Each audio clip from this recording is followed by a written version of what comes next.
Alright, now that we've started a new recording, welcome back everybody. For those of you on Twitch, you don't have to deal with this. It's just going to be starting from right here. But yeah, we'll plug everything again for those who haven't been here. The links to the Discord, where you're going to be informed on what I'm going to be doing and when I'm going to be doing it. Today we're going to be doing the Arlecchino story, and we're Ignis Purgatorius, Chapter Act 1. Sorry, Ignis Purgatorius Chapter. Act 1. Will we get an Act 2? Probably not. Because we already know that we're going to unlock a boss fight from this, so there probably won't be an Act 2. I forgot that these only take one story key. I have 3. Get quest. Ooh, we'll also be able to check out that new feature. Enable focused experience mode. Current quest, when the Hearth-Flame goes out. Enable focused experience mode to enable better experience. Enable. Yes, please. From now on, put this on every mission. So we don't accidentally wander in and start a new quest chain. Huh. It's been a while since we visited Poisson. Maybe we should head over and have a look around. Ah, we gotta go to Fishtown. Got it. That makes sense that we start this story here, because the Knave is working with Navia and the Spina de Rasula to help do stuff in Poisson because of the tragedy that was happening there right before, the tragedy that hit all of Fontaine. Also, are they ever going to address that? The fact that Fontaine gets flooded makes no physiological sense. Because it's on a higher elevation than the rest of Teyvat. But it was underwater.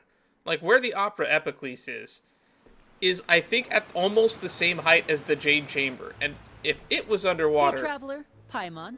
Hi, Lenny. I have your... Nah, we don't have your bow. I've been distracted. Long story short. I've seen a lot of memes talking about it, but it really makes no sense. Oh, Paimon knows that voice. Over here. Also, the Opera Epiclese didn't actually even get fully flooded, now that I think about it. Because the Opera Epiclese it didn't go over the top of that, that means that there would have been several mountaintops that should have still not been submerged, even just in that one shot that they do for the trailers. Lenny, it's been too long. I feel like I was just on a date with your sister last time we were on this stream.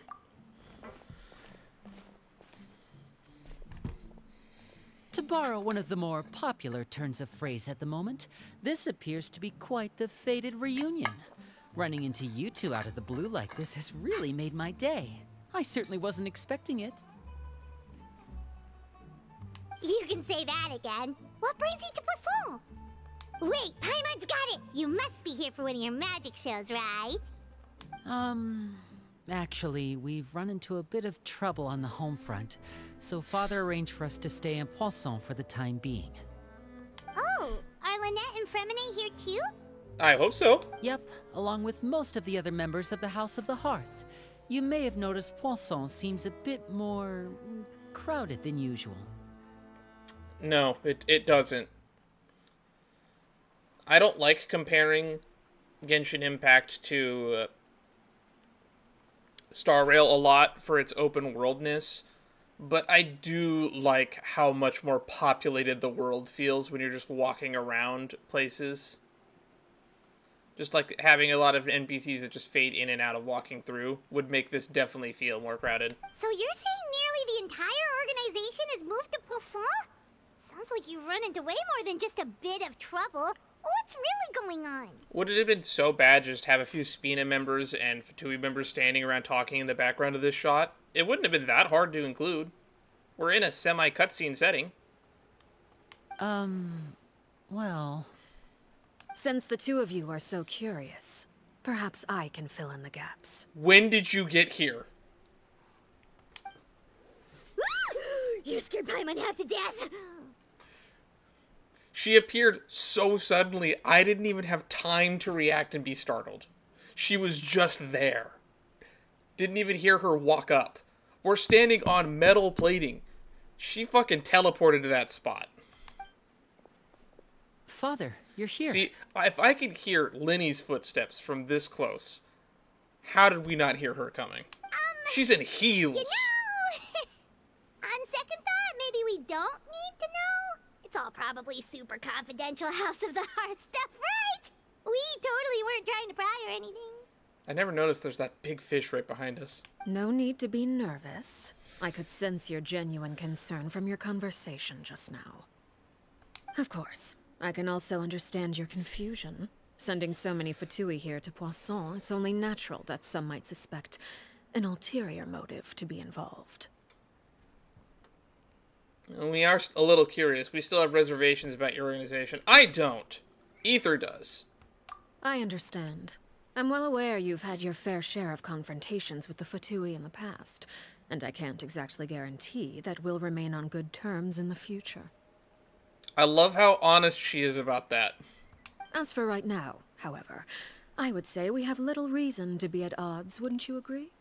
The House of the Hearth could stand to be more open with those who have worked so closely with us in the past. As for the issue at hand, well, it hardly relates to any ulterior motive. To be frank, it all stems from a certain rumor circulating around the House of the Hearth. It's an internal matter. Okay, it's just a rumor. What sort of rumor? If it's a rumor, surely it can't be that confidential. A rumor that a certain phantom child is hiding away in the House of the Hearth. Some sort of ghost story, maybe? Getting chills already. A phantom child? Ooh, just hearing the name is giving Paimon the creeps. A spirit that should have long ceased to exist is lurking in the shadows of the House of the Hearth. So I decided to bring the children to Poisson before continuing to investigate the situation. I expect I should be able to track down the spirit fairly quickly. After that, it's just a matter of resolving the situation, if you will. It shouldn't be much trouble at all. I don't imagine it would be that much trouble. How much trouble could a ghost story really cause? If you're curious, or if you still have some concerns, it might be advisable to stick around for a few days. I'm sure the children would be exceedingly pleased to welcome some visitors. Lenny, I'll leave you to entertain our guests. I have some matters to attend to. All right, bye. Let's not see you for another 2.5 hours, please. Of course, Father. I wonder if we'll ever get that, like, a Sousen outfit of hers as, like, an alternate costume. I know everybody wants the drip coats for the Fatui, and I, too, am included in that, but we've seen her in another outfit, and it looks really cool. I did the web event, actually. I should bring that up. I did the web event for Arlecchino, where they gave us cool wallpaper and some Primo Gems. It was 40 Primo Gems, but for, like, the 10 minutes it was, I guess, worth my time. I also got some, I think it was more worth the time, not because of the Primo Gems, but because of the Ascension materials it gave. It gave us some Pyro Ascension materials, so I actually probably can already ascend her to, like, level 50 right now, just from the materials I own. Couldn't help but feel intimidated during that conversation with the Knave. Now that she's gone, I feel like I can finally breathe again. Oh, come on, I didn't feel intimidated at all. A little unnerved by the fact that she could just silently appear. Also, you heard her walk away, didn't you? I didn't hear a fucking sound from those footsteps. She also suggested we stick around for a few days, but why? It has long been a dream of mine to invite you to our home and introduce you to my other siblings. Let's meet all the Shneznavas. You're quite well known in the organization already. A lot of people have been talking about you, especially after everything with the prophecy. Somebody remind me to go visit Gendo Ringo with Arlecchino by the end of this stream. Somebody remind me of that, please. If you're willing, why don't you stay a while and have a little chat with us? Alright. We don't have anything else to do right now anyway. But let's be clear, we're just gonna be there as guests, okay? Don't get any funny... Oh, wait a second. For your guests, that probably means we'll be treated to lots of yummy food, right? Paimon. Of course. During our stay in Poisson, we've been I mean, if helping Lenny out the thinks it's locals okay, with some I'm fine fishing. with it. We bring in quite the bounty every day. In fact, today is the perfect chance for me to show you what I can do in the kitchen. Really?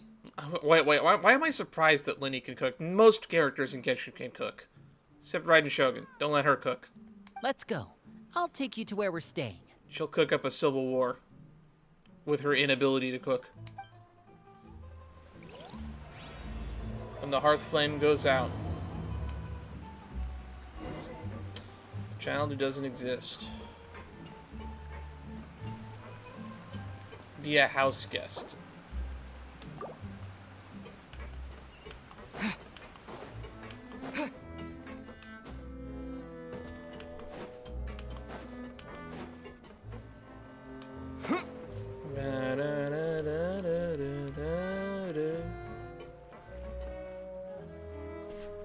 We rented this house from one of the locals to use as a temporary base.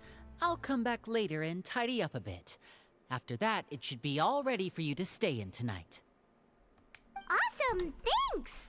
So, where are we off to now? I never question how small houses look in this game because domains exist and everything is way bigger on the inside than it is on the outside. Also, we have a teapot.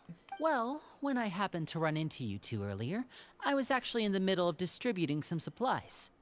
With this many people staying in Poisson, we have to bring in outside supplies every now and then. I should probably make sure the rest of these provisions get delivered. Otherwise, people might start to get antsy.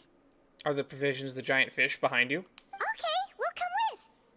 There are all sorts of rumors about your organization floating around out there. Paimon's not sure if she could even take a wild guess as to what's true and what's not.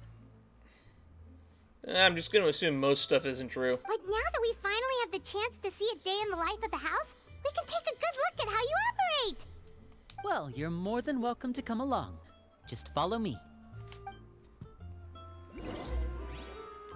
Help Lenny distribute supplies.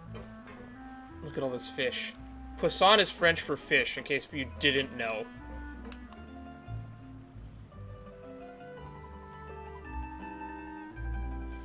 Do I know you? Lenny, you're finally here. The supplies.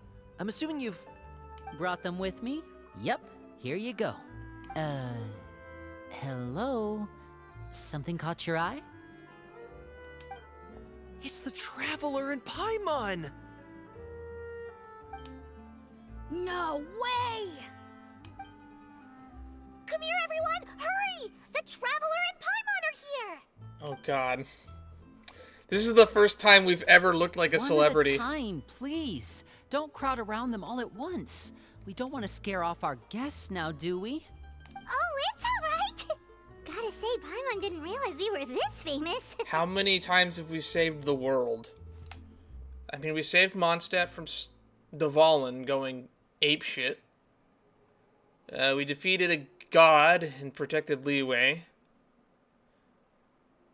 We ended a civil war in Inazuma. I don't know how much of what went down with the academia is publicly known in Sumeru, but we did do a lot there. And that's not counting all the World Quest shit. Of course! Father and Lenny have told us so much about you. Really? She talks about us, huh? Father does? Father told us about how you helped Lenny. According to her, you're a trustworthy friend. And as far as she's concerned, that's pretty much the highest compliment we've ever heard her give. As you can imagine, everyone's been very curious about you. I heard the Traveler is so strong that he can move a mountain with his bare hands. Yeah, I can move it all of a millimeter. I heard Paimon eats so much that she can clean out the entire pantry at Hotel Tabor in just 3 days. She most certainly can. Probably in less than that time, even. Wait a second! That's the rumor you heard about Paimon? Oh, not cool at all! Mine's also a bit of a stretch. Oh, wait. When guests visit, you're supposed to give them gifts and stuff, right? Oh, we don't need something like that. Besides, we don't have anything to give to you. Come on, we insist. I can give you some of my new potions. Just pick your poison. And by that, I mean medicine or actual poison. I was about to say, it's not actual poison, is it? I like having poison around in case I need to use it, but just in case. Poison on a sword, really effective. Or maybe Shaplo can teach you guys about stealth. He's super good at it. He's never been caught. Yeah. Remember the stealth missions that happened earlier in Genshin? Those pop up every now and then. We could use a few more stealth skills. Ah, now that's not a bad idea. I know you usually prefer to fight head-on, but it never hurts to expand your bag of tricks, right? When it comes to eliminating your enemies, staying quiet can go a long way. Trust me, I would know. If we have to kill all of these people later, I'm gonna be really upset. I was poisoned not too long ago, and I'm still dealing with the after effects. So I'm not quite as good as I was before, but I can still give you some pointers. Wait, when you said gifts, I didn't think you meant poison and stealth tactics. You know what? I'm with you on this one, Paimon. It wasn't what I expected, but I'm not surprised. But those are the best things we can give you. You don't like them? I mean, I like them. I think Aether and Paimon are being a little picky. Don't look a gift poison in the mouth, Paimon. Ooh, how about this? Tell me the name of someone who really annoys you, and we'll teach him a lesson for you.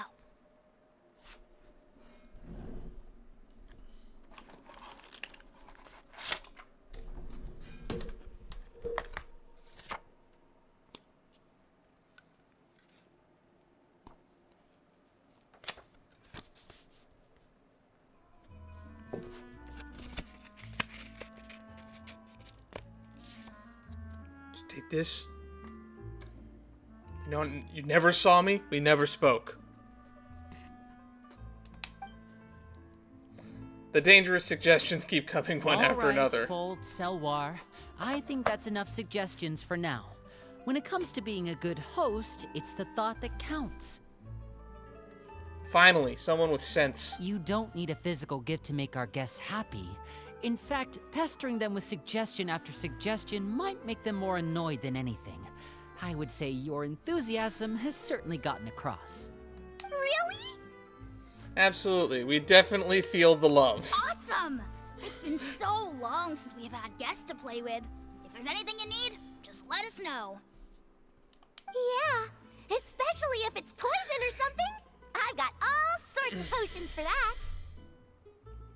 How old do you think that Hilar is? Well, we'll talk to you all later. We've still got supplies to distribute. All right, see you later.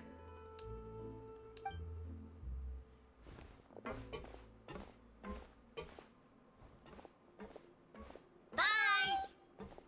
I just noticed that we still have the green coloring on from Sumeru. Dandro Traveler for the win. Lenny, about all that poison and stealth tactics talk just now. Stealth tactics was actually pointers we could have used, though, Paimon. Scared you, did it? That kind of talk comes with being part of the House of the Hearth. When Foltz was really young, he strangled all of his family pets, just out of curiosity. He was labeled a dangerous problem child and was abandoned by his family. Uh-huh. You know what they say about children who torture animals, right? Elwar has an unnatural obsession with potions. Father has forbidden her from trying all the different concoctions she comes up with, but she still tries to test them in secret. You really have to keep an eye on that one. Chaplot is around my age. While I'm mainly responsible for collecting intelligence, he handles surveillance. He's very passionate about his work and has no reservations about taking on some very difficult missions. I know you two probably aren't used to that kind of talk, but I can promise you they only had the best of intentions. They seem Things genuine. like stealth tactics and developing different poisons, they really mean a lot to them. They were just trying to share the best of what they could offer, that's all. Oh, I got that, and I really appreciate all the offers. In fact, I'm very on board with it. Ether needs the more damage.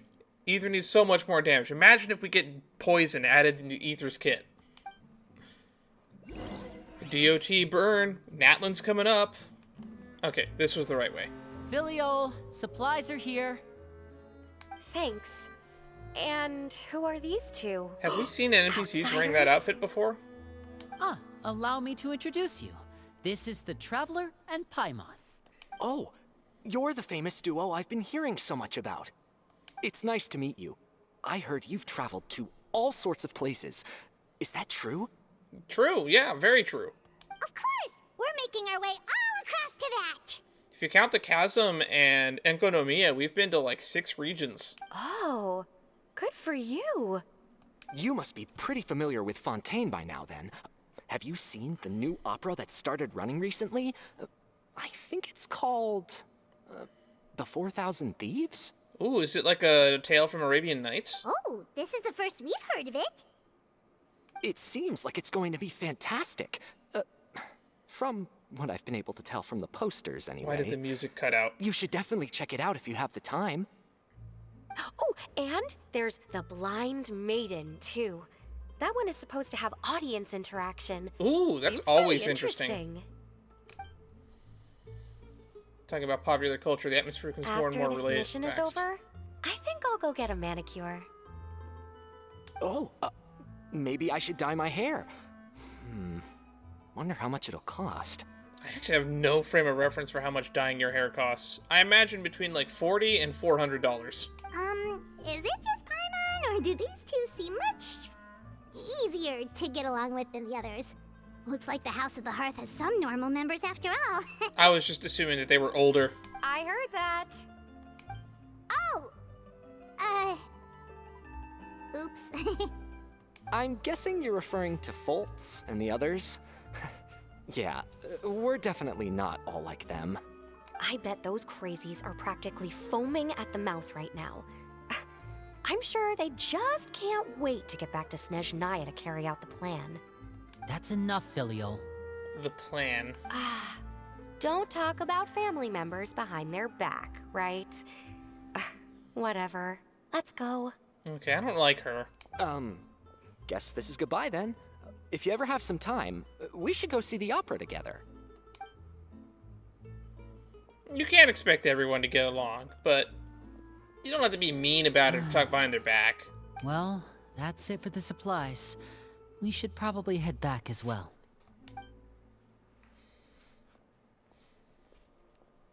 I thought Well, they Fremine didn't seem and too Lynette happy were with here. each other. Seems like there could be something more going on here. It's better not to pry. You're right. We're only here as guests after all. Oh, Linny's getting super far ahead. Come on, let's catch up. Also, you don't want to stir up trouble where there's not any right now. It's very understandable that not everybody would be as agreeable as those. Go to the temporary accommodations. Hiya! So, what do you think of the members you've met so far? They've certainly got a lot of personality. Well, Father is always encouraging us to be strong-willed and independent. So if there's one thing we've got, it's people who aren't afraid to speak their mind. You could say that again. Well, I should probably get cooking. Wanna join? Let him cook. Of course! Then let's head out and... Fremine? What are you doing here? Why are you staring at a box? Well... Someone's in the box, isn't there? Fremine, nice to see you again! Oh, you too. I heard you're here as guests of House of the Hearth. Welcome. We were just going to make some food. Why don't you come along? I could use some help in the kitchen, and I seem to remember you mentioning you wanted to make seafood soup for the traveler in Paimon. Seafood soup? Oh, Paimon's drooling already. Were you looking for something just now, Fremine? Maybe I can help. This is starting to feel like it probably should have been Linny Character Quest 2. It's nothing. I just wanted to see if there were any extra supplies. I'm also really happy that there were no prerequisites for this mission. It would have been really sad if we had to do that or all the sudden. Yeah, we've got some left over. What do you need? Some food and water. And some clean cloth, if possible. No problem. Give me a second here. Food... Oh, that's why he water. was going through the chest. Wait a minute. What do you need all of those for? You're not on any missions as far as I'm aware, and you were just going to come eat with us. So what's this all about? I thought I'd grab an extra portion because I get hungry at night. Could be because I'm growing, you know? How old are you again? You're old enough to have been present for the previous head of the house. Fremine, you remember what I told you? You're not like me. Your lying skills still need some work. Tell me what's going on. Is it really bad enough that you have to keep it from your own brother? Maybe it'll be better if we gave them some space. I agree, Paimon. Let's not eavesdrop any further. This is the first time I've seen that kind of look on your face. Whatever happened, does it have something to do with Father? Yes. Just follow me. Oh boy.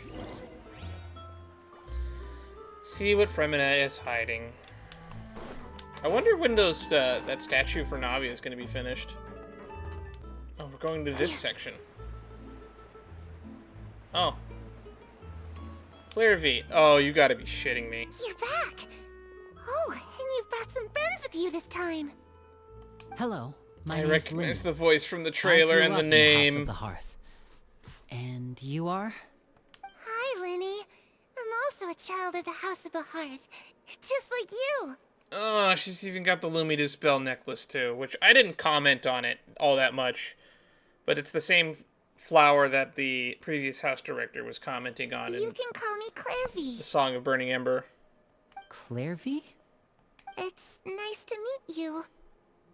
Does that name ring any bells, Lenny? No, not at all. That's not a name we have on our roster, I'm sure of it.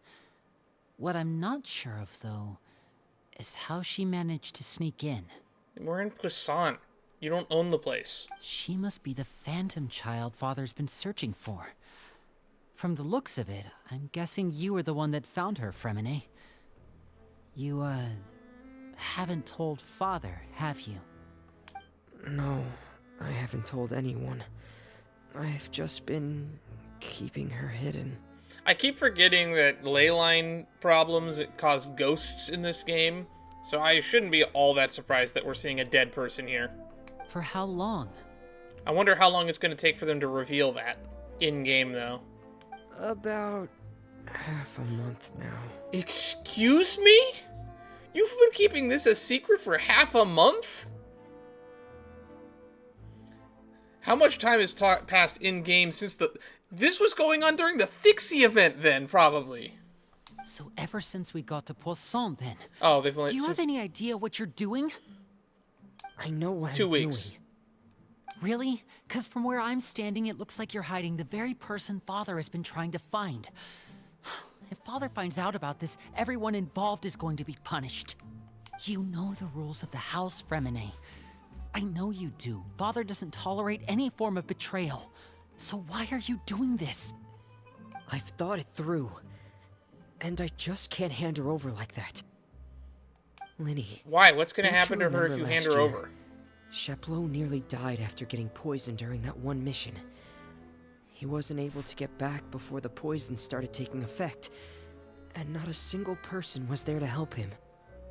That night, while I was sleeping, I heard a voice telling me to go save him. I opened my eyes, but I couldn't find the source of the voice. I thought maybe I was just hearing things, but I went to look for him anyway. Luckily, I got there with enough time to save his life. That feeling of being haunted, of hearing voices, it's happened many times in the House of the Hearth. I'm sure you've noticed. So what you're saying is, that was her? She was the one who spoke to you that night? Unless there are other spirits roaming around the House of the Hearth, I don't think there's any other possibility. I'm gonna go with a leyline problem. Leyline problems cause this shit all the time. If Clairvy were our enemy, it wouldn't matter whether she was a spirit or an actual child. I would have acted without a second thought, because that's what Father ordered us to do. But she's been living with us, helping us from the shadows all this time. I think that makes her family. I couldn't just hand her over to be dealt with. Not when there's so much we still don't know. Just hand her over. We still don't even know why they're looking for the Phantom Child. It can't be for bad reasons. So what's your plan then? You can't keep her here forever. Someone is bound to find out eventually. I haven't thought that far yet. I don't want to disobey an order from Father, but I also don't want to put Clairvy in danger. Come with me. There are a couple things I'd like to say to you in private. Or maybe this has something to do with the primordial sea flooding Poisson. Who the fuck knows? I'm still trying to process everything that's happening. Maybe we should have asked Arlecchino what they want to do with the Phantom Child. Those two sure care a lot about each other. Well, they got a funny way of showing it. From where Paimon was floating, it sure seemed like they were about to bite each other's heads off. I didn't get that impression, Paimon. That sounded like genuine concern for one another. No way. They have a really deep bond. I could tell right away, because I also have a friend like that. Is it for where? I just don't know how long that kind of bond can last. What do you mean? The darkness in the house runs deeper than you can imagine. No one can get out alive. I'm sorry, Lenny. I really didn't mean to drag anyone else into this.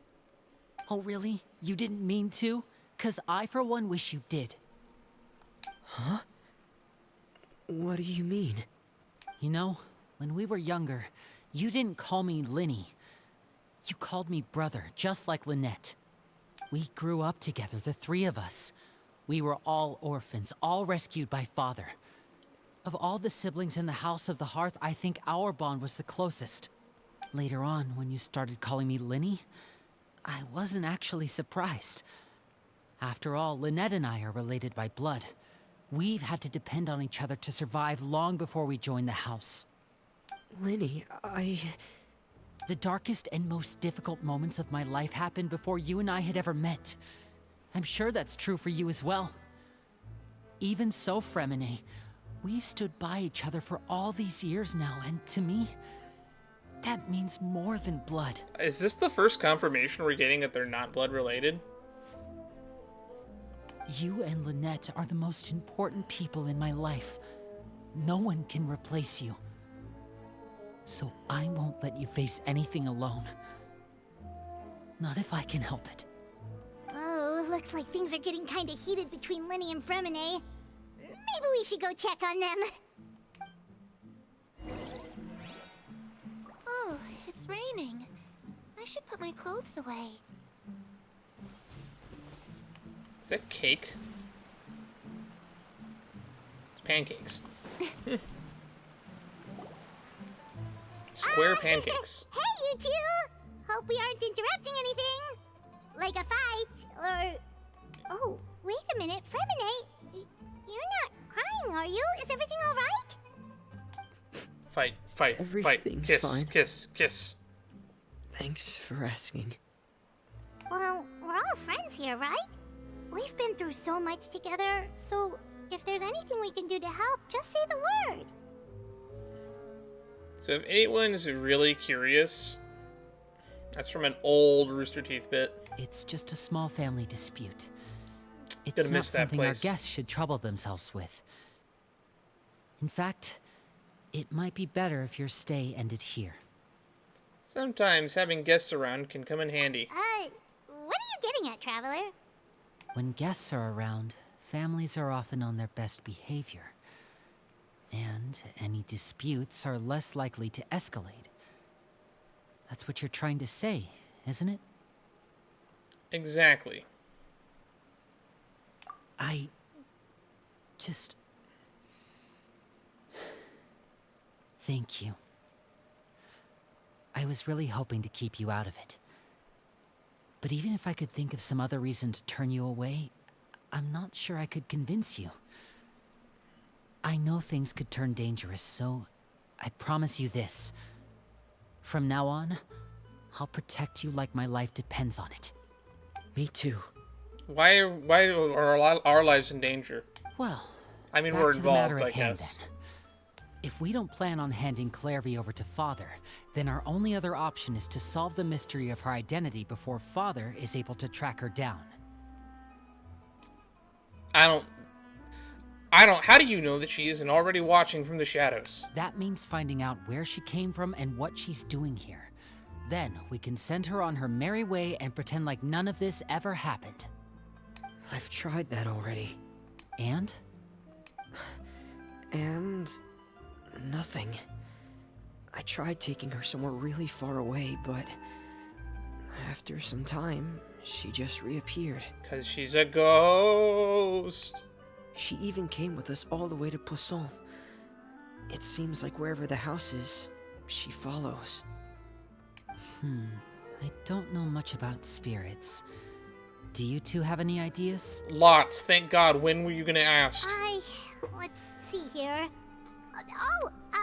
Paimon remembers hearing something like, if you fulfill a spirit's last wish before they died, they'll let go of whatever's keeping them here and return to the ley lines.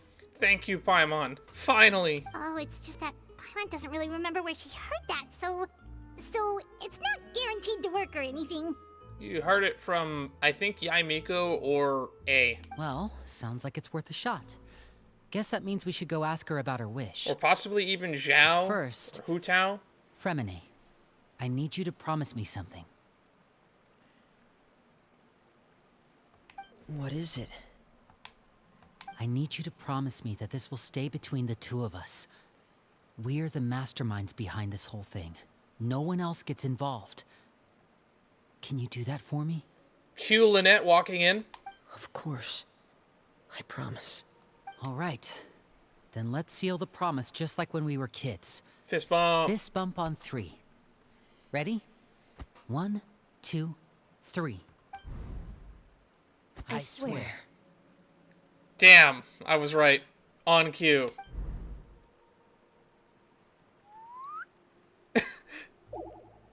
The sound effects. Whoa!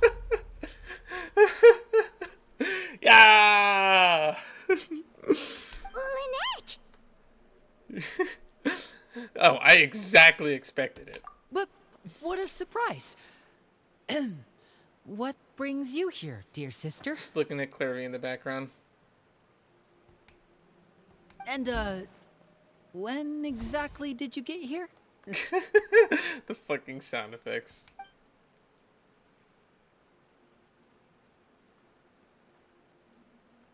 You're an idiot, brother. And you too, Fremine.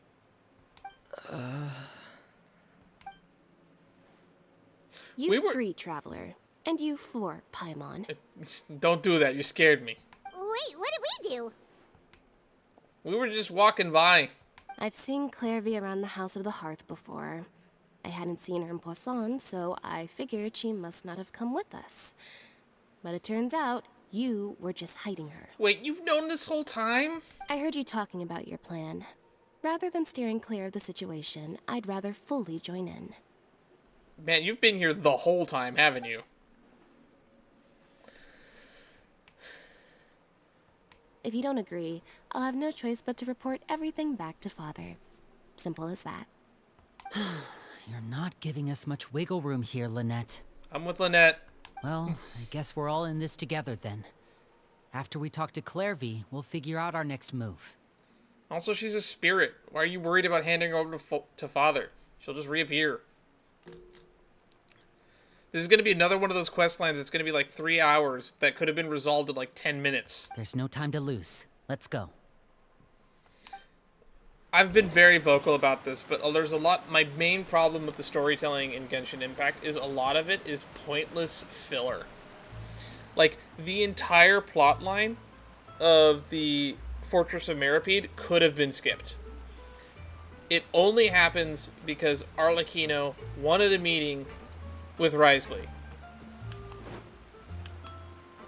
But Wriothesley, also everything Wriothesley did was so they can get a meeting with Arlecchino. But because of storytelling, we can't have that happen. Literally, I feel like you could write the entire Fortress of Meripede section out of the story. And that's true of a lot of sections of a lot of the story. Thank you for bringing me this food, you guys. Like the Aru Village quest line could have been cut from Sumeru. There's a lot of stuff that could have been cut from Sumeru. Long story short, the story is good, but it is bloated. She said she's full, but the food doesn't look like it's even been touched. She's a spirit. She can't actually eat. That's right. Based on what I've been able to observe, it doesn't seem like Clairvy can interact with the physical world at all. Cool. Why are you worried about giving her to Father, then? Still, when she's presented with food, she'll always linger around it for a good little while. Maybe, in her mind, she really is eating those things. Does she know that she has already passed away? I've tried to ask her, but she didn't answer. My guess is that she's just as confused as we are. Or maybe she couldn't understand the question at all. She's also a child. Clairvy, if you've got some time, I'd like to ask you a few questions. Sure. Oh, another new friend. Hi, I'm Clairvy. Hello. Clairvy, how did you join the House of the Hearth? Huh? Isn't it the same for everybody? The Knave brings you here and then you can't leave. I was afraid she was going to use that wording. It's just that your name, it's not on the roster. And I've never seen you before. The roster?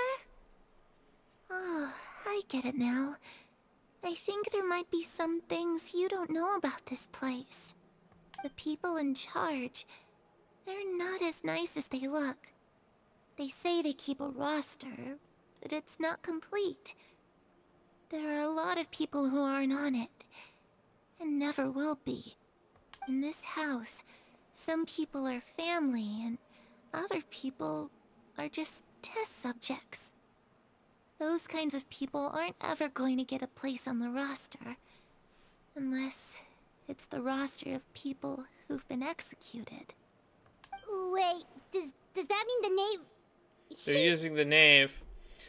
We have a lot of experience with a previous Knave, which I keep forgetting to go finish that last little piece of dialogue, but I don't know where that NPC is, sadly. There's an NPC somewhere in Inazuma that we've talked to before, I think her name's Momio, during the very secret fortune slip quest line that reveals that the Knave that was causing all the stuff that happened in that quest line was the previous Knave. Apparently in 4.0 they updated that quest line to include that dialogue because I feel like they retconned Arlecchino's character and they didn't want Arlecchino to be a villain so they could justify her being a playable character.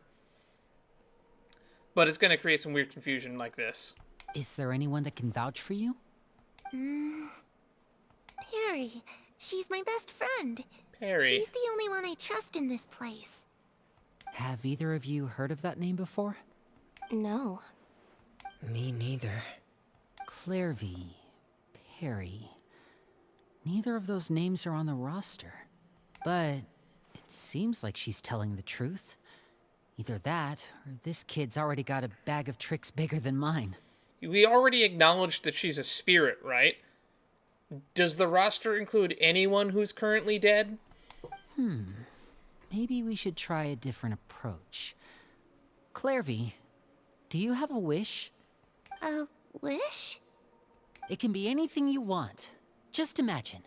It's your birthday, you're blowing out the candles, and your wish is... That was awkward. Where's she going? To go outside. Where the sun can find me. That's... it?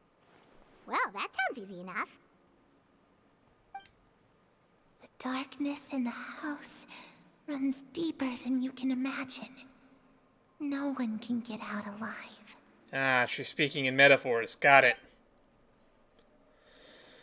What did she mean by that? Things can't be this simple. Okay, time to divide and conquer. Listen up. I've got a plan. Also, I didn't acknowledge this earlier, but Lenny just admitted that he does have an actual blood relation to Lynette. Why no cat features? I'll try and find a way to use basic illusory magic to take Clairvy outside and bring her somewhere with sunlight. Lynette, try and find the list of executions that Clairvy was talking about, and see if her name is on it. Fremine, you stay in Poisson. We can't be the only ones who've had run-ins with Clairvy. I need you to collect intel on everything she's said and done. Understood. I'll try my best. What about us? What What should we do? I really appreciate your willingness to help, but this is a family matter. I don't want to drag you in too deep. It's too risky. Maybe we could just keep Arlecchino busy. Let me think. Since Father considers you to be guests, maybe you could stick by her side for a little while. You don't need to do anything except keep up some nice, casual conversation. Boy, we're gonna fuck this up hard, aren't we? Ah, Paimon gets it. You want us to distract her. How should we contact you? I'll give you a magic bird. If Father What the suspects hell are something, those? all you need to do is release it when she's not looking, and it'll alert me that something's wrong. We are just setting up points of failure in this operation. Of course, that's only as a last resort. If Father doesn't seem to notice us, there's no need to make contact. We'll reconvene here tonight after all's said and done. I still think handing her over to Father is actually the best choice of action. If the worst case scenario happens and we're discovered, just tell Father everything. We're not going to let our guests get punished for our own actions. That's where we draw the line. Be careful. You too. Okay, this is where we part. Father should be at the beach nearby.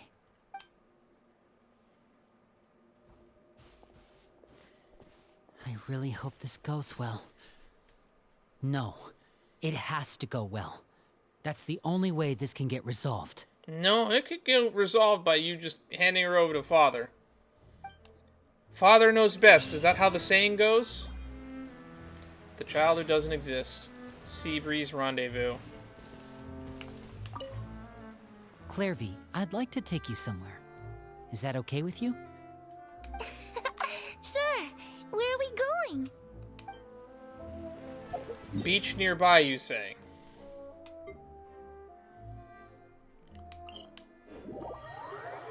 Well, that's not that far away. There's a For the Harbingers event right over there. How funny would that be? Oh, right. The beach nearby. I said we should check out that grave when this patch comes out. So she was looking at... I think, not this one. She was looking at this grave, I think, in the trailer. Nope. Interesting.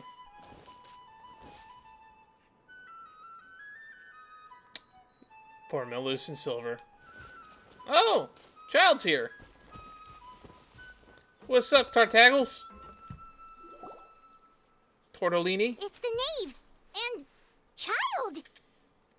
Hey, did you ever get your vision back? We kind of gave it to Arlecchino when we realistically could have just held on to it and given it back to you at this point. Hey, aren't you supposed to be in Snezhnaya recuperating?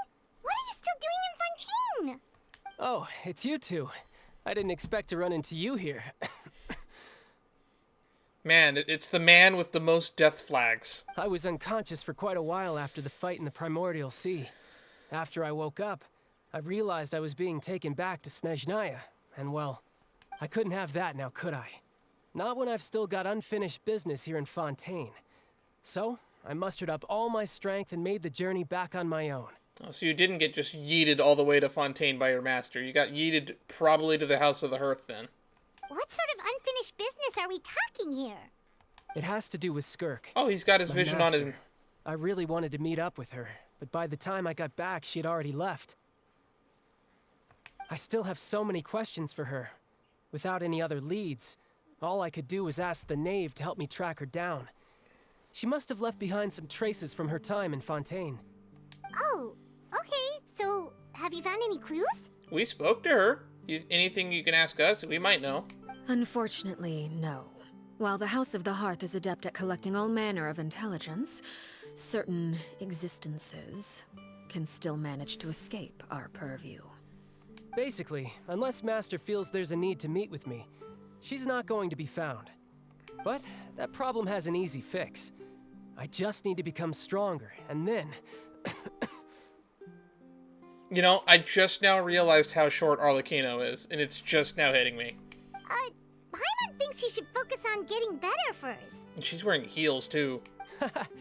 The worst of it is over. It's all thanks to that one kid from the House of the Hearth. Elwar, I think her name was. She gave me a bunch of random potions to drink. Did you say They random? didn't go down easy, let me tell you. pain and chills all over. But they really did help speed up my recovery. And that's good, because it looks like I really do have to head back this time. The old man's been putting the pressure on me. He sent someone to tell me I'm needed for some sort of project. I just realized there's a Samature over on that little buoy. Project Stuja? Stuja. Yeah, that's the one. I heard Regrator's involved too. Pantalone! I'm not looking forward to having to listen to all his monologuing, that's for sure.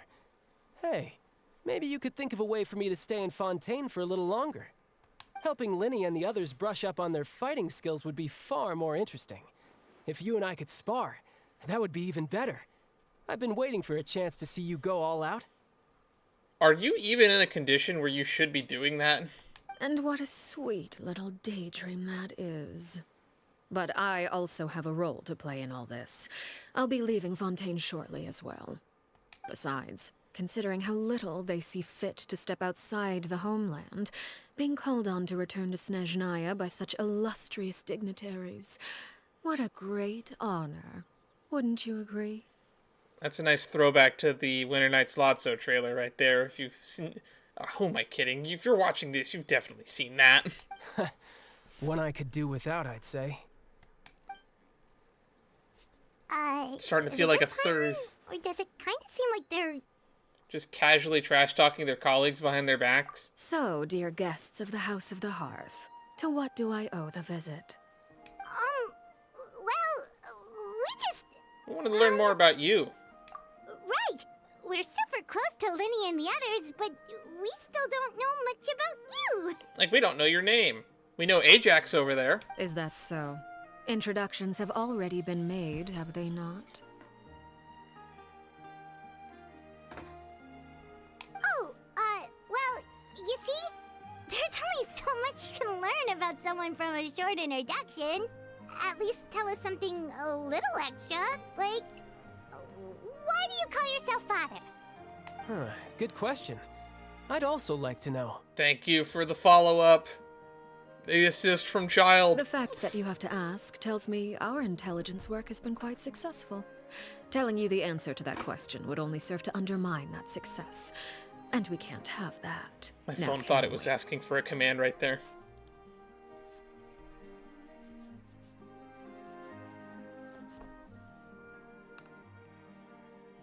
So you put effort to make that a secret. Spoken like a true diplomat. That was some expert sidestepping right there.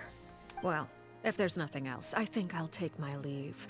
I still have a small matter to resolve at home. Wait, don't go! We actually came to help with that. If the Knave leaves right now, she's sure to run directly into Linny and Clairvay. Should I release the bird Linny gave us? No, let's try to get her talking about something else. About the House of the Hearth, what does the organization mean to you? I'd also like to hear the answer to this. Yeah, Child with the assist. I've met some of the members of your organization, and they all seemed like really good kids. They actually reminded me of Tonya and Tusser. Which, by the way, if you ever betray them, I'm just letting you know, I won't let you off easy. The children of the house, or Tonya and Tusser? You didn't structure that sentence correctly. And why would I betray them? It's a comma splice. Well, you've already betrayed the House of the Hearth once, haven't you? At least, that's what I heard.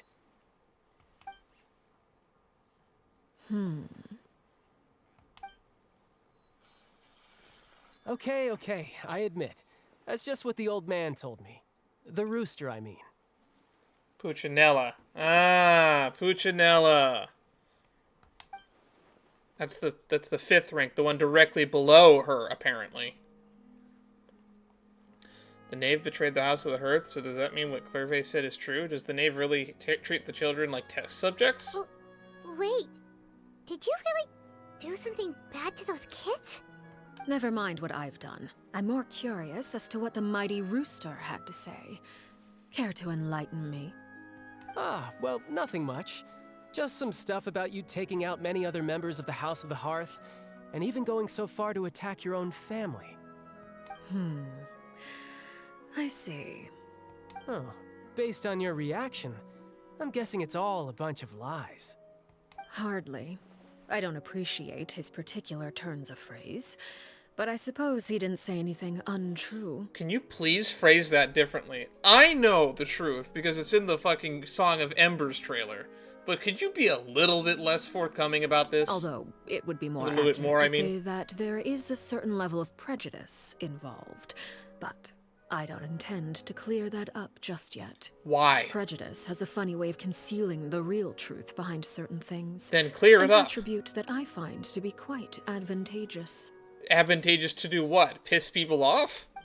Call yourself a Fontanian, for example, and people will assume all sorts of things, when the real truth is that this is simply the land where I was raised. Huh? You're not actually from Fontaine? But then why did you try to help out with the prophecy and everything? I was trying to protect the children born in Fontaine. Claiming that I myself was a Fontanian simply made it easier to operate. People would hardly suspect a fellow Fontanian of having any ulterior motives. Who wouldn't want to save their homeland after all? To be fair, based on everything you've just said, you are a Fontanian by definition. The primordial sea wouldn't have any effect on me, but it would have caused great harm to the House of the Hearth. Interesting. You wanted extra information, didn't you?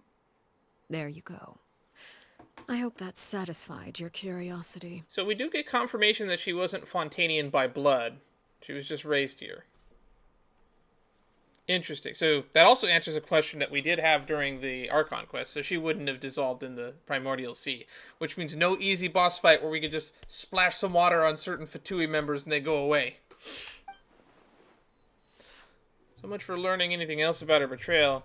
She probably hasn't revealed that secret in order to change the subject. I mean, she's trying to avoid talking about her past. So, you stayed in Fontaine for the kids. I guess I was wrong to believe you'd betray them. Apologies. Looks like I was holding on to some prejudices myself. Mm-hmm. But what about what Scaramouche said? Good. Like I said, I like it when others have misconceptions of me. Actually, while I was recuperating at the House of the Hearth, there was something else that really caught my attention.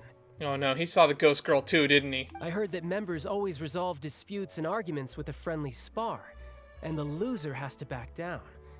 Seems pretty cool if you ask me. Would also give them plenty of opportunities to hone their skills.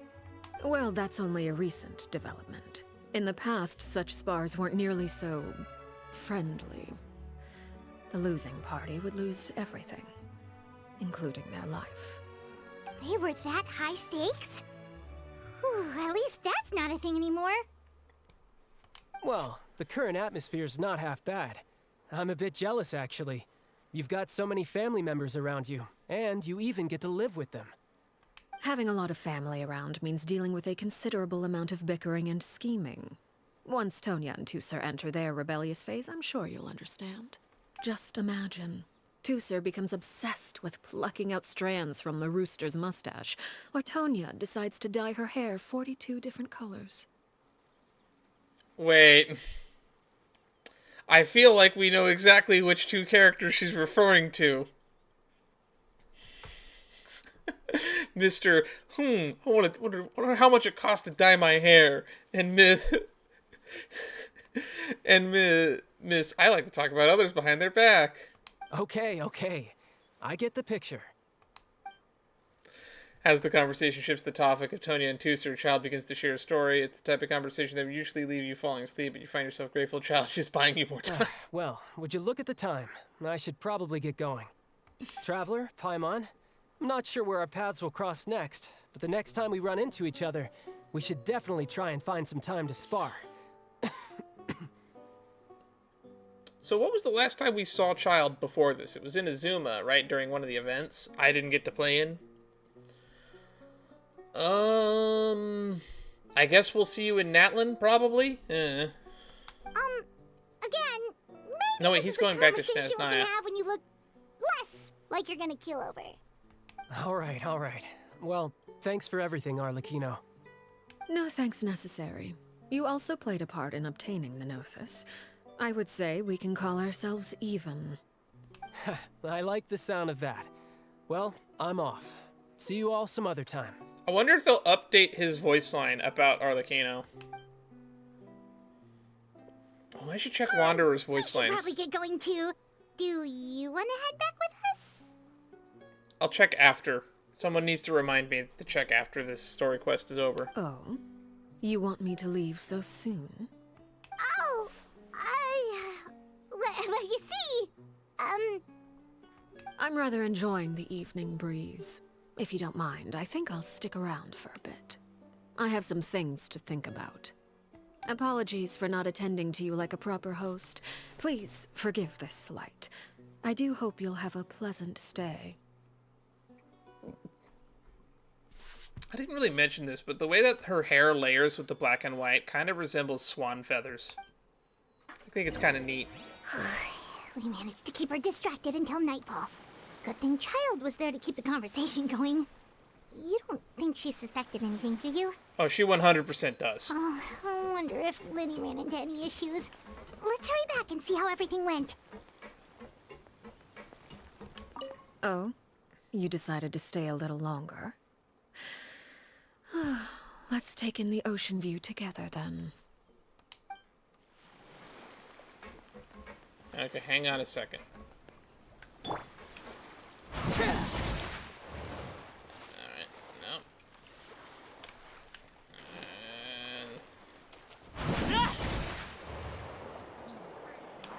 Alright. Haha! I'm smart.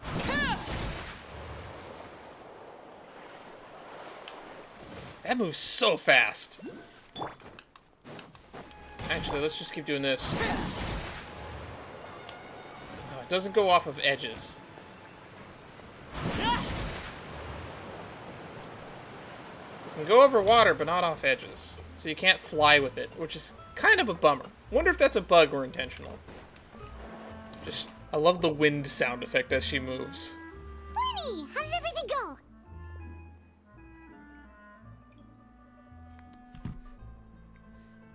Well, long story short, we ran into a small issue.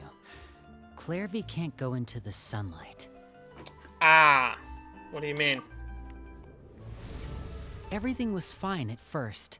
She followed me up to the surface just like I told her. And she disappeared But as as soon I as... let her out of the shadows and into the sunlight, she vanished. I turned around and there she was, standing at the edge of the shadows, silently watching me. With a smile on her face. God, children are creepy sometimes. Huh. Maybe she's afraid of sunlight, or... No, it wouldn't be her wish if that were the case. Oh god. Is she a vampire? Are we gonna go do this stupid vampire theory again? Well, we could always try pushing her into it. I'm not sure pushing works on a non-corporeal being. Oh, true. I've pretty much tried it all already. Nothing worked. Eventually, the sun went down, so all I could do was bring her back here. Did you consider, like, using a mirror to put sunlight on her? How did it go with you, Lynette? Good. I've got the list. It's right here. You were able to just find the list that easily? Really? Well, what are we waiting for? Let's take a look.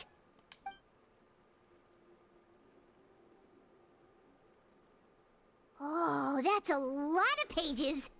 Oh, it's gonna take forever to get through it all. We can each take a section. Here. La Pouillade, L'Endroit, Chambel, Horaire. Or rare.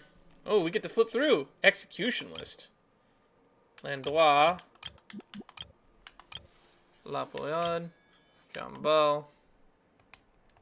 Oh, yikes. That Horaire guy has a huge scar on his face. He's kinda giving Paimon the creeps. Ah, I've met him before. The scar is from an injury he received during a mission. I still remember him joking with me about it. He said any future lover would take one look at him and then lose all interest. Did he say anything else? Well, I asked if there was someone he was interested in. He said no, and that's where our conversation ended. It was only later that I learned he really did have someone he liked. He risked everything to escape so he could be with her, but it didn't work. One day, Father asked to see him, and, well, I never saw him again after that. Wait, so that means the Knave, she... It may seem cruel, but it's just one of the rules of the house. Betrayal is not to be taken lightly. We know too many secrets to come and go as we please. So, if you do try to leave, you pay with your life. Now I'm kind of worried about Gendo Rindo. Solemn atmosphere descends over the group. Her name's not here, huh? Well, that's not too surprising. It doesn't seem like this list is complete. It only contains records dating back around 5 years. Let's shift our attention then. Fremine, were you able to find anything out? Fremine. Sorry. I was thinking about something. I managed to talk to quite a few people, but I couldn't help but notice that the atmosphere in the house was a little... strange. Cool. When did you have time to talk to people since we started reading these documents? You should have brought that up before we started doing that. Strange. Yeah, I mean, I know there have been arguments in the past. Times when people haven't gotten along. Chaplot and Filial are a good example of that. Why do those two not get along? Oh, those are two of the people that we met while delivering supplies. Paimon can see how they might not get along. They had very different vibes, and their, interests seem to be pretty different as well. That's to be expected, actually. Father brought us all here, shared her knowledge with us, taught us how to fight. That's one thing we all share. But that's also where the similarities end. Not all of us feel the same desire to stay here. As members of the House of the Hearth, we're also considered part of the Fatui. And to a lot of people, that's an identity they never asked for. Certain members get older and realize they want something else for themselves. But considering the rules of the house, most people would never say that out loud. People like Chaplot and Foltz are loyal to Father and her vision. They're proud to be part of the Fatui. Filial and Nantoy, on the other hand, well, they aren't quite as enthusiastic. These kinds of conflicts have always been there. It's not like Father is in the dark about any of this. Well, that's true. But it just feels like things have gotten worse lately. Filial and the others... It seemed like they were meeting in secret to talk about something. I think people are leaving the House of the Hearth and they can't take their secrets with them. It's crossed my mind, but I wouldn't be surprised if they're being executed on paper, but they're actually alive, living in secret. I gotta hold out hope for Gendo Rindo. I can't say for sure, but I think they've met Clairvy. I gotta go back and check, because I don't remember what her real name was before. I think it started with an L. It might have been one of the 4 people we just looked at. You think she's been inciting them to act out? Didn't look like her, though. No, not exactly. But I wouldn't be surprised if she said something to them about the darkness in the house and how deep it runs. She's told me about it before. Experiments being run on children. People being used as pawns on the battlefield without so much as the strength to survive. And they just believed all that? Without any evidence? Clairvy's words probably gave them the excuse they were looking for. Whether they actually believe them to be true is secondary. This is all because of Project Stuja, isn't it? What is Project Stuja? Whoa. Hold on a second. What's this Project Stuja all about, huh? This is the second time it's come up now. Sorry, but I'm not sure of the details either. I only know what Father has told us, which is that it's something the Rooster and Regrator have been working on together. Apparently, it has to do with the Fatui's strategic plan for the future. Because the House of the Hearth was so successful in obtaining the Gnosis, we now have the honor of playing a key role in Project Stuja. They have all but one Gnosis at this point, which I think it's kind of funny that people haven't been acknowledging that yet. Wait, but isn't that a good thing? Because they have the Cryognosis, they have the Animo-Gnosis, they have the Electro-Gnosis, and the Dendro-Gnosis. They just obtained the Hydro-Gnosis, and they also, I forgot, they also have the Geognosis, which means the only one they need right now is the Pyro-Gnosis, and they'll have all 7. Assuming there isn't like a secret 8th Gnosis, because they all resemble chess pieces. Key role is just another way of saying dangerous role. To us, the whole thing is an inconvenience. Father thinks so too, but she's in no position to refuse.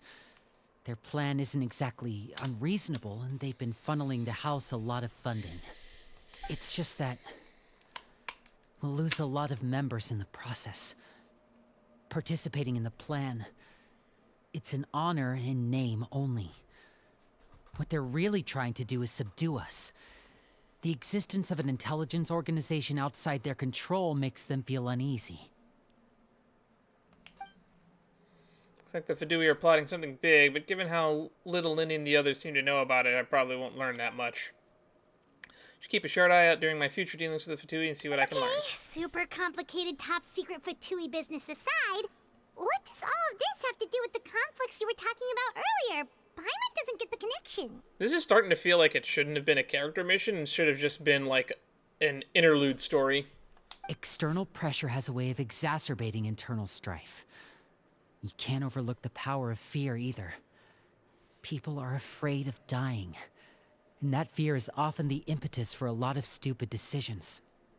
I thought resolving the Clervy situation would make everything go back to normal. But it looks like things are more complicated than I thought. If we leave Filiol and the others to their own devices, sooner or later, Father will be forced to take action. We can only focus on one situation at a time, brother. You're right. Even if we confront Filiol and the others, it won't do any good. It might even make matters worse. We should focus on Clervy for now. Well, it's getting late. We should head back and get some rest. We'll try again first thing tomorrow. Lynette, you stick with me this time. Fremine, keep a close eye on Filiol and the others. Make sure For a sec, I don't know why, but for a second there when the camera was panning over, I thought it was going to just pan to an empty seat and he's already gone. Good work today, everyone.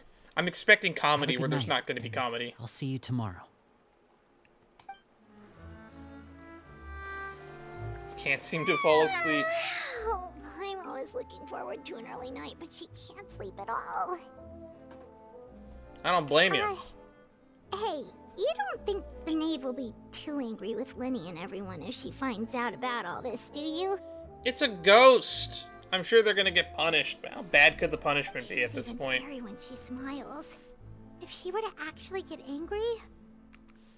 Ooh, you have to protect Paimon if that happens, okay, Traveler? When have I not protected you? I'm also afraid of her. You can just hide behind me. Trust is ever, Traveler. Oh, here comes a child. This 626884 number keeps calling me. I'm betting it's the Policeman's Ball Fund or the Firefighters Fund. Don't fall for Political Action Committee people. It's not a charity organization. They're trying to get money from you to fund some political organization. They are a PAC, a PAC. Unless you are wealthy beyond compare and have nothing better to do with your money, don't donate to them. They'll just end up on a list and they'll just constantly call you under different names, just asking for like $25, $45, or $50 donations. Or sometimes upwards to $75, $95, and $125 donations. But I'm getting off topic here. Let's just focus on the game and not worry about the spam calls that I get all the day. They don't even show up as a scam call because it's technically legal. Look over there. They just pretend that they're a charity. And they'll sneak in that they're a political action committee in their phrasing somewhere to cover their legal bases. What's she doing over there? Quick, let's catch up with her before anyone sees.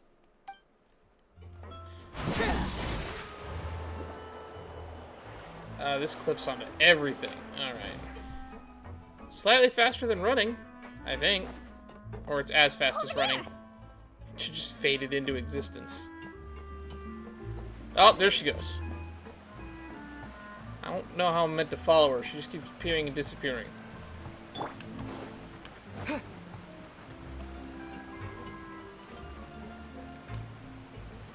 Oh, where is she going? Or if someone sees her, we're toast. She's walking to where Arlecchino is.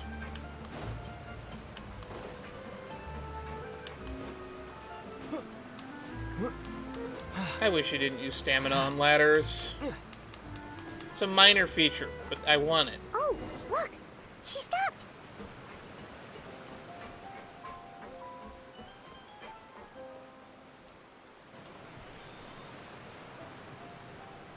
The moon. Clairvy! Shh. I opened the window while no one was looking. Look how pretty the outside is.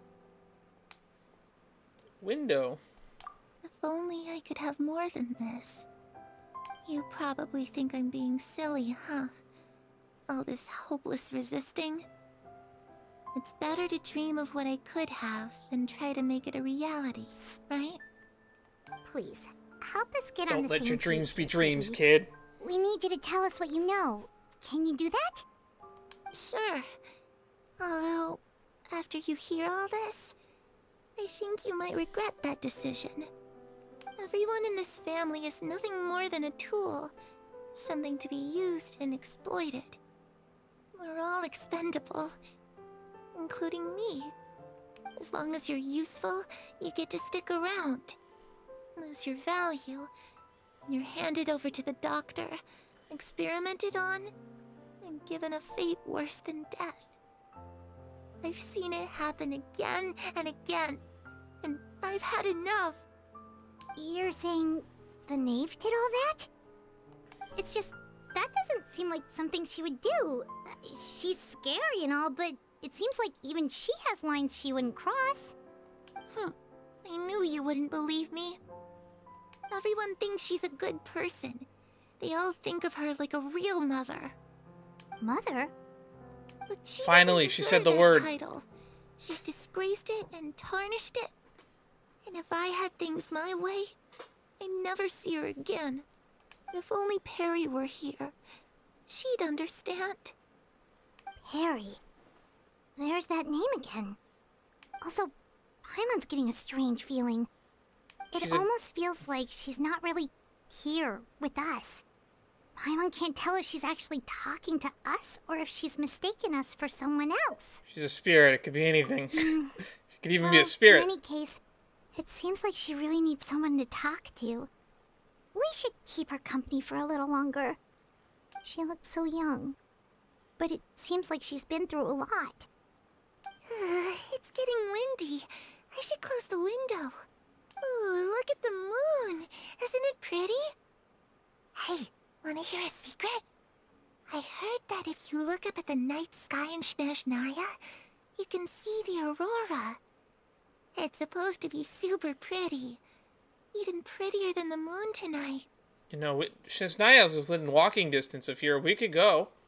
Perry and I promised each other that once we're Although older, Paimon will tell us we're to gonna explore go the see it area ahead of us together. later. But I can't find her. I'm worried she's also been... No, that wouldn't happen to her. She's special. Mother likes her a lot.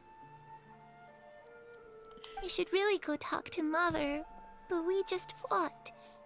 She doesn't want to see me, and I'm too scared to face her. Okay.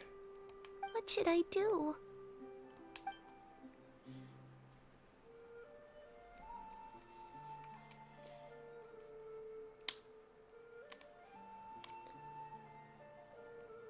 After some time, Clairvy seems to come back. Paimon really doesn't understand what's going on with her. Well, let's head back. We've got an early morning tomorrow. Alright. Alright, looks like we're all here. We're an hour and a half in, and we've Let's go done ahead 2 with the plan. quests in this long story quest. We're probably only at, like, the halfway mark, to be honest. Before we do that, I have a question. Oh? What is it? Have the Knave and the Doctor ever worked together? What makes you ask that? Well, we kinda ran into Clairvy last night, and that's what she told us. We met the Doctor back in Sumeru. He's super dangerous, and he's done all sorts of bad things. It's possible that Father and the Doctor have had certain dealings, but I don't think Father would work with him. We're not really on the same side, so there's not a lot of trust between them. That doesn't exactly set the stage for a successful partnership. I did hear, though, that when Father first became a Harbinger, the Doctor offered to work with the House of the Hearth. Father rejected most of his proposals, except for one. It had to do with some sort of secret experiment. I wonder what that could have been. Secret experiment? Could that be what Clairvy was talking about? I don't think so. I don't know any details about the experiment itself, but I do know it's an entirely independent operation. The Doctor only proposed a direction for the research. That was the extent of his involvement. I still don't think that counts as working together. The details of the experiment are confidential, but complete records are kept on all participants. That doesn't seem to be the case with the situation Clairvy referred to.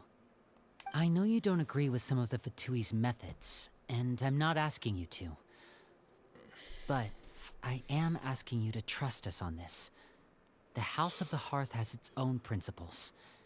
There are certain lines we're not willing to cross. Yeah, makes sense. Alright, that's good to hear at least. Clairvy seems to think the Knave and the Doctor worked together to do something horrible. If that turned out to be true, Paimon doesn't know how he would even face you guys. It's just that it doesn't seem like Clairvy is lying either. Mention the mother. Mention the mother. The easiest thing to do would be just ask the Knave directly, but Paimon doesn't think she'd tell us. That's what I said fucking, what was it, an hour ago? I said this quest would be over in like 10 minutes if we just told her directly at the start. Father didn't come back last night. She's probably still near the shore. We'll be counting on you to distract her. Lynette, you're with me. Fremine, you know what to do. Be on your guard, everyone.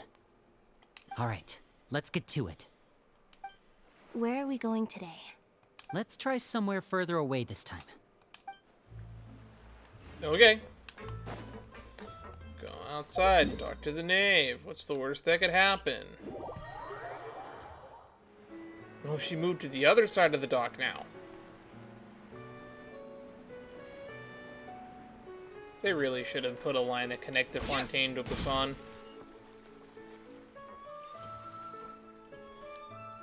Ah, it's you two again. I must say, you look a bit pale. Did you have trouble sleeping last night? You kind of, yeah. A little. Perhaps if you had less on your mind, you'd be able to absolve yourself of such troubles. So what are you planning to do now? Catch up on some sleep? Or should I give you some time to rack your brain for a topic to discuss before I ask any questions? Although I must profess to being curious. Without Child here, how do you plan on distracting me? Ooh, I called it. She knew the whole time. Us? Distract you? A good one. But no, we were just here for a chat. Although you could call that a distraction. I am an ever-fluent conversationalist. Looks like you could have used some extra time to think. No matter. If you don't have any other plans, why don't you accompany me somewhere? Where are you heading? Don't worry. I'll be sure to steer clear of any scheming children. The ocean breeze is sure nice today. So you know everything then? Children always think they can hide things from the grown-ups. But nothing gets past me. Least of all a little scheming. I think I'll let them have at it for a little longer. I can be very patient. Well, I'll leave you to think things over. If you're so inclined, meet me outside the Palais Mermonia. Right. In the trailer, she meets with Nouvelette. Let's find out what that's all about. Good things come to children who do as they're told. So I do hope you decide to tag along. If only for your friends' sakes. What should we do? Release the bird. She clearly knows about everything we've been doing, and Paimon doesn't think it'd be a stretch to say she was threatening us just now. Release the bird.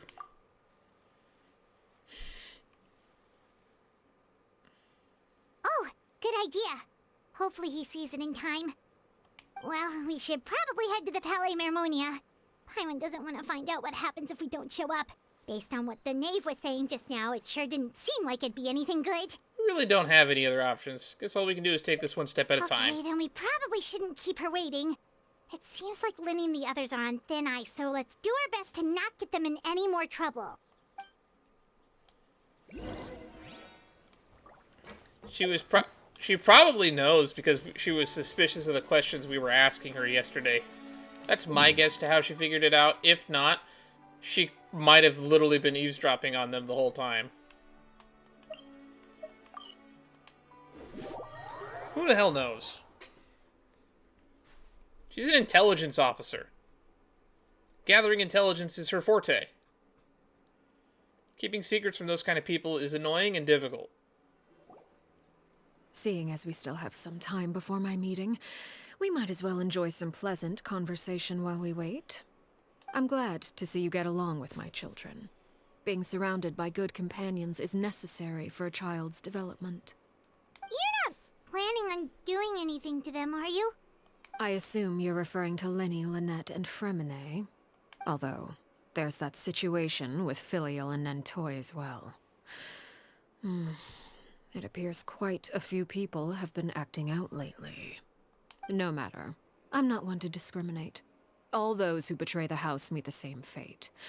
There are no exceptions. Does that mean you're going to kill them? Oh, are you here to beg for their lives? I'm sorry to disappoint, but the rules of the house change for no one. In my organization, everyone is responsible for their own actions. Damn. You're not above killing people. I mean, that makes sense. But don't you care about them at all? They really respect you. They even call you father. You must feel something for them. Any organization in which feelings come before principles is one destined for ruin.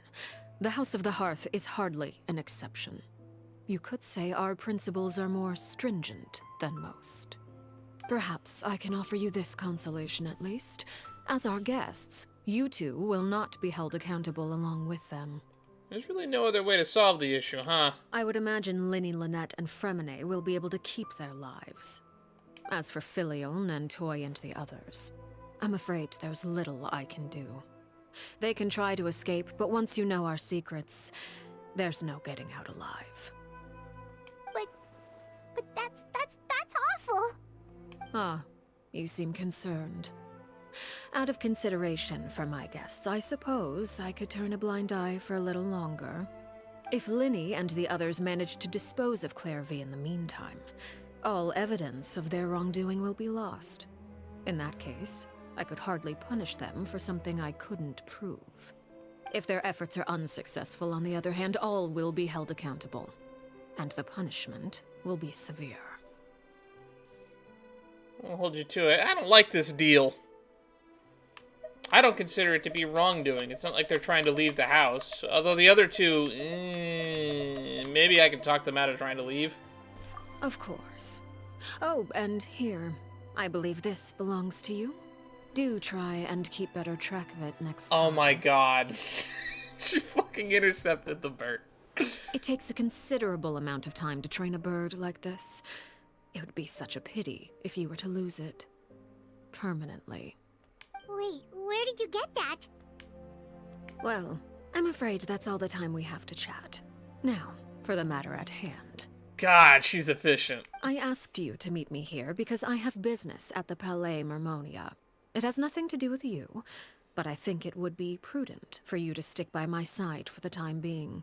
There will always be time later to run off and tell Linny what you've learned. Well, time to go. Looks like we wrapped things up just in time.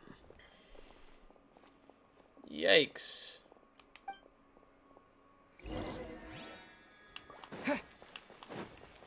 Everyone who leaves the house gets killed. Hooray. This might be a good opportunity to test and see if that new quest feature works. Let's see if it... Nope. I could still start this quest right now if I wanted to. Interesting. Follow the Knave and complete negotiations.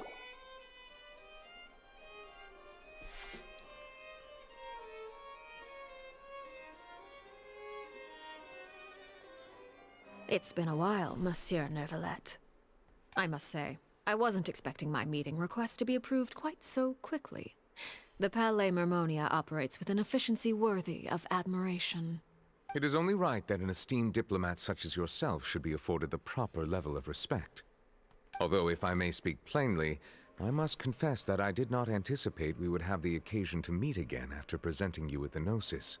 I see you brought the Traveler and Paimon with you as well. If I may inquire as to the purpose of your visit. I'll be departing Fontaine shortly. There is, however, an outstanding matter that I would like to see resolved before I go. It requires a rather lengthy explanation, I'm afraid. So I took the liberty of explaining everything in this proposal. Please review it at your leisure, Monsieur Neuvillette. Darn it, I don't get to read it? Okay. What is it? Tell me. Don't just leave me standing there in silence. I guess we're gonna go off to the corner and just chat. Paimon, say something. The silence. It's killing me.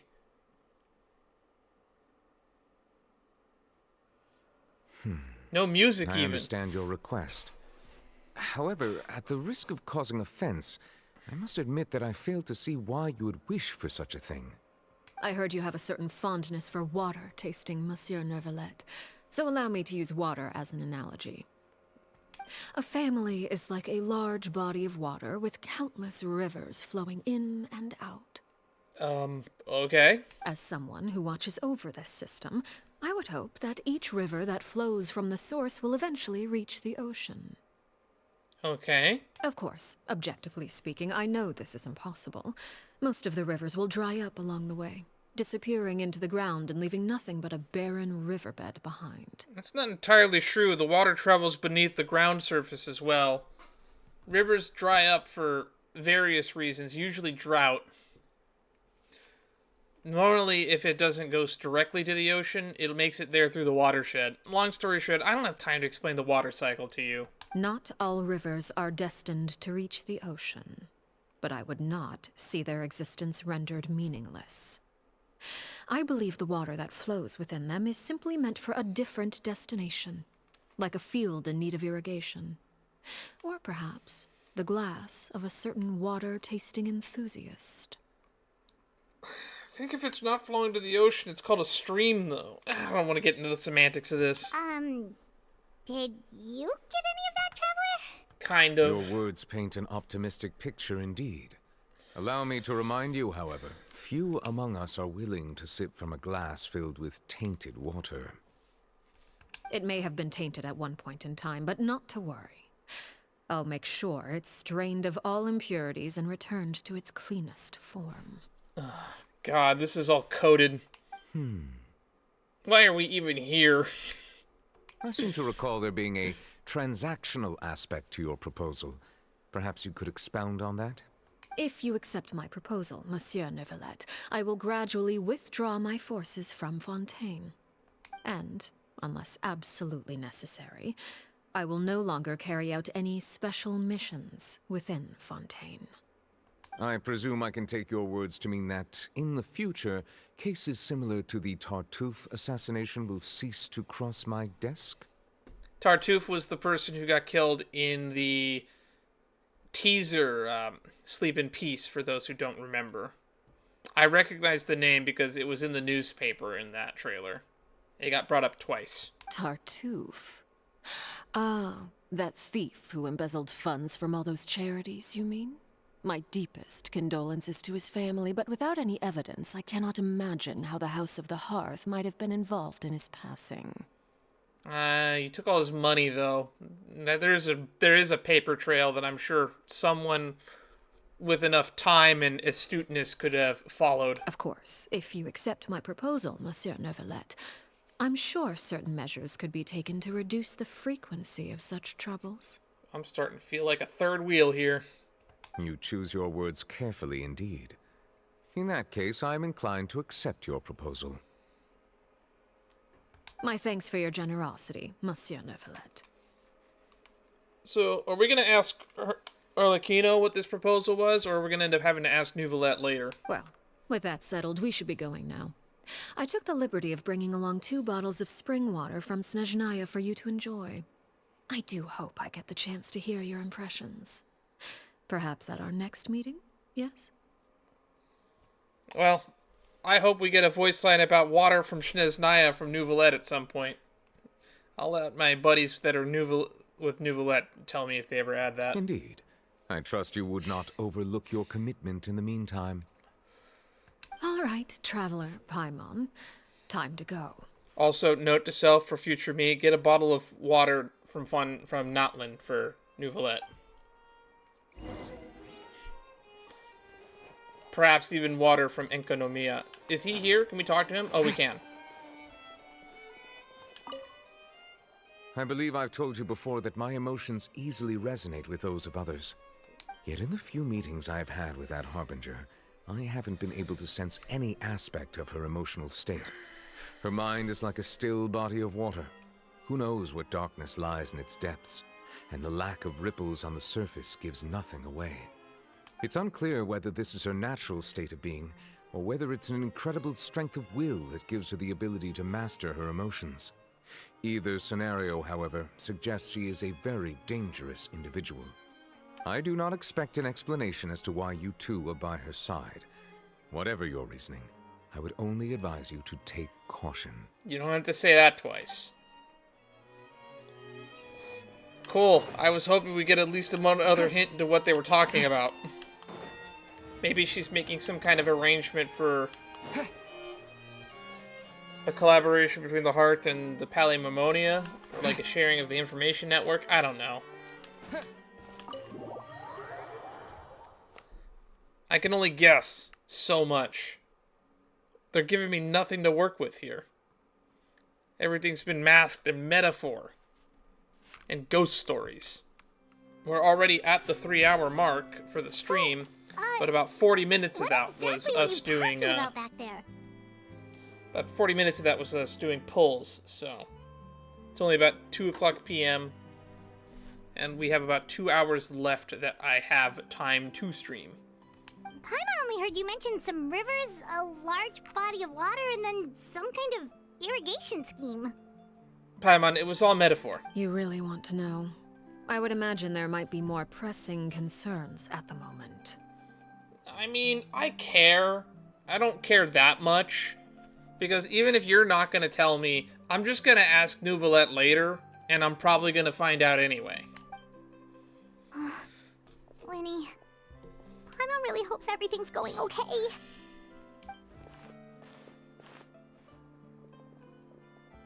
Oh, Paimon recognizes that look. You've got your tiki cap on, don't you, Traveler? I do. It is always on. I call it my scalp. The Knave may seem relaxed, but she didn't seem to be joking earlier when she said those who betray the organization will pay with their lives. I think she's serious about punishing those kids. How should we stop her? Nah, there's something else we should figure out first. I mean, we could always fight her, if it comes down to it. When we were talking in front of Palimimonia, she mentioned Clairvy's name. Does that mean she knew where Clairvy was this entire time? Maybe she even anticipated how Lenny and the others were going to act.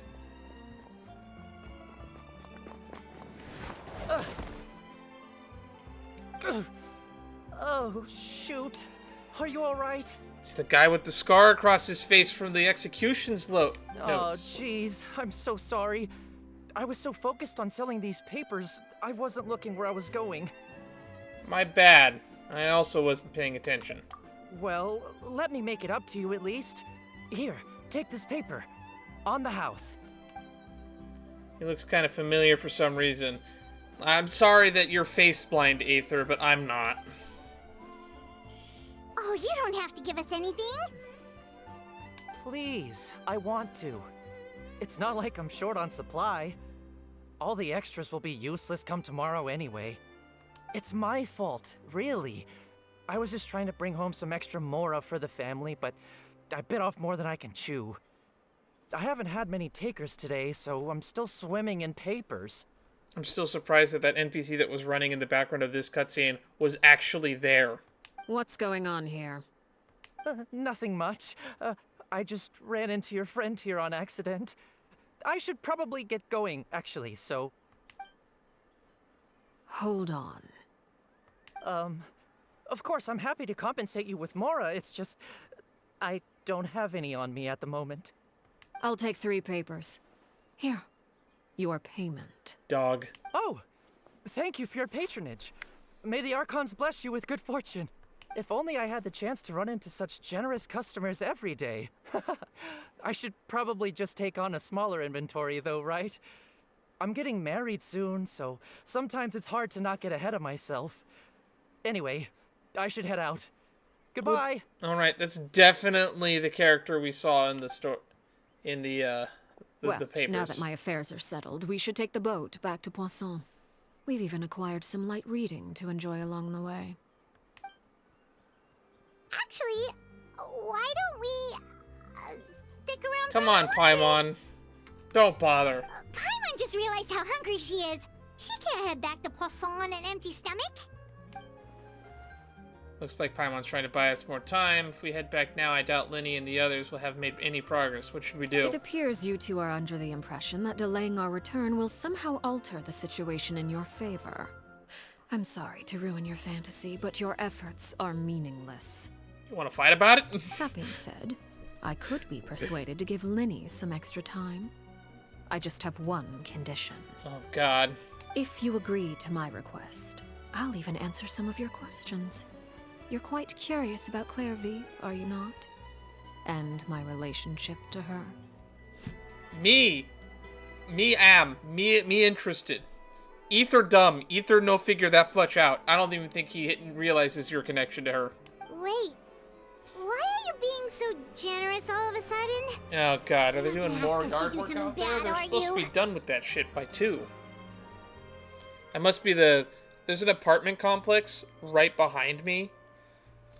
And that complex, there's a parking lot between us and that complex. You shouldn't be able to hear the yard work, but I can, and it annoys the hell out of me. You overestimate yourself. You don't have the talent for bad things. Then what can you possibly... The most important consideration in a negotiation is that both sides receive something they want. Demands and threats only get you so far. Your condition, let's hear it. Wonderful. Here it is. When the time comes, make the choice that you deem most appropriate in the situation, and lend your help to the House of the Hearth. I mean, I was gonna do that regardless. Okay, sounds normal enough.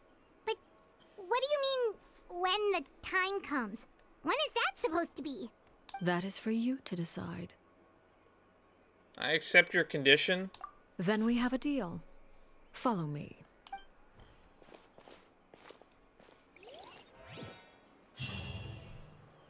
Birds in a cage. Into the sunlight. I think we're on the last part. That's so far. Oh. I see. Fuck, how did I miss this? I was exploring this area yesterday and I did a quest up here in the tower. I didn't... Was this here last time? I don't remember this being here. So for those who don't know, a lot of people were claiming that this building here in Mont Essus East was the building from the Song Burning in Embers trailer, and I guess they're hard confirming it now. I went there after watching the trailer just out of curiosity to see if it was. The building structure seems the same, but the layout of like the furniture and whatnot doesn't seem to line up. So personally, I thought it wasn't it after exploring it semi-thoroughly. So, I find it kind of odd. But I guess they can't match it 1-to-1.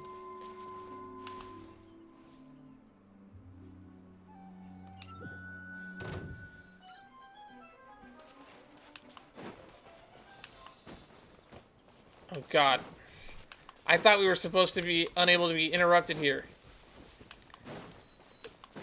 Earnshaw's garden. That's so weird. I completely forgot that that's where Earnshaw's garden is.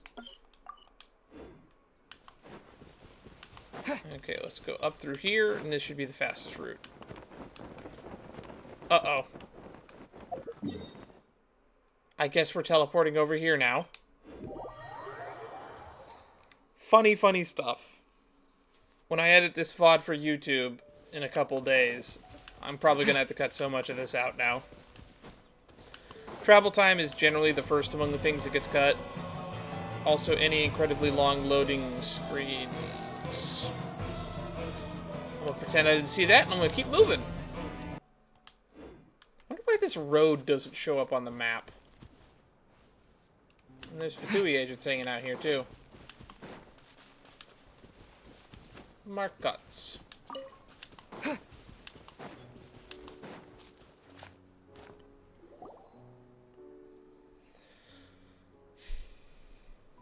What is this place? Somewhere long forgotten by everyone. It used to be a grand building. Now it's nothing more than a pile of rubble. Yeah, because, like, there was no bookshelves in here. Unless this is, like, the main building that the House of the Hearth was in the trailer. No one comes here anymore. Nor does anyone care about what once happened here. Although, this place does have something to do with the story I'm about to tell you. It was before I became a Harbinger, and before Lyney and the others joined the House of the Hearth. Due to certain events, I first killed Clairvy and then her mother. And this is where it all happened. You were the one that killed Clairvy? Why? Patience now. Allow me to explain Clairvy's side of the story first. I'll start from the beginning.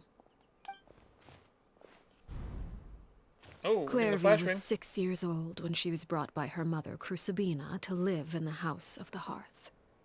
From the outside, it seemed like a fairy tale. A thriving family made up of kind adults and friendly children. I forgot to check to see if Crucibina is the name of a character from the Commedia dell'arte. Crucibina was the Knave at that time, and the House of the Hearth was under her control. She was Clairvy's mother by blood, but she was also the mother to all the children in the house. Clairvy was happy here, for a time. But she quickly realized that being part of this family wasn't a fairy tale at all. It was a kind of purgatory. Purgatory? Exactly. The House of the Hearth takes in war orphans from all over Teyvat. But as for how to raise them, that depends entirely on the person in charge. Crucibina came up with a novel idea. She would teach the children to fight, force them to duel each other, and then crown as the king of the house the child who proved themselves most worthy of inheriting her title. Whoever kills the rest of them gets to be king. It's difficult to estimate the number of children who died or were maimed in the process. There's little I can say about the ones who died. The ones that emerged with permanent injuries, on the other hand, well, they still served a purpose. They would be handed over to the doctor to be experimented on, or sent away on dangerous missions. Nothing more than tools to be used and then discarded. So those were the experiments Clairvy was talking about. But what actually happened to her? You said that Clairvy was Crucibina's daughter, so if Clairvy tried to convince her to stop what she was doing, Crucibina probably would have listened, right? From the little interaction I saw of her in the trailer, I'm gonna guess no. Despite being Clairvy's mother, Crucibina cared little for her daughter. She forced Clairvy to join the House of the Hearth only as a means to demonstrate her own impartiality as a mother. to prove that she treated all her children Has this track been in the equally. soundtrack before? I don't think I've ever heard it before. Clarvey did try to convince her mother to change her ways, but it was to no avail. After her efforts failed, the only other option was to rise up and try to fight back. Unfortunately, the other children had already been thoroughly indoctrinated into the illusion of happiness Crucibina had created. Of course, there was one exception. Someone Clarvey's age who knew the truth about the House of the Hearth. Her name was Peruere. Perry. Wait, the friend that Clarvey mentioned? Friend, huh? I suppose we can call her that for now. Clarvey was a cheerful and passionate person with a tenacious spirit. Peruere, on the other hand, was rather cold-blooded. Her cold-blooded nature allowed her to see through Crucibina's facade. Yet, it was also this cold-bloodedness that prevented her from acting against it. At least at first. While Clarvey longed for freedom, Peruere was convinced that, amid all the fighting and violence, she would make it until the end. Despite their differences, the two became fast friends, united by their knowledge of the truth. Clarvey told Peruere that she hoped to create a real family, where no one would be killed or sacrificed. There may have been a certain naivete to her ideas, but Clarvey proved her determination many times over. She tried countless times to run away, ask for help, or expose the truth. But her efforts only earned her beating after beating. The only thing that kept her going was her strength of will.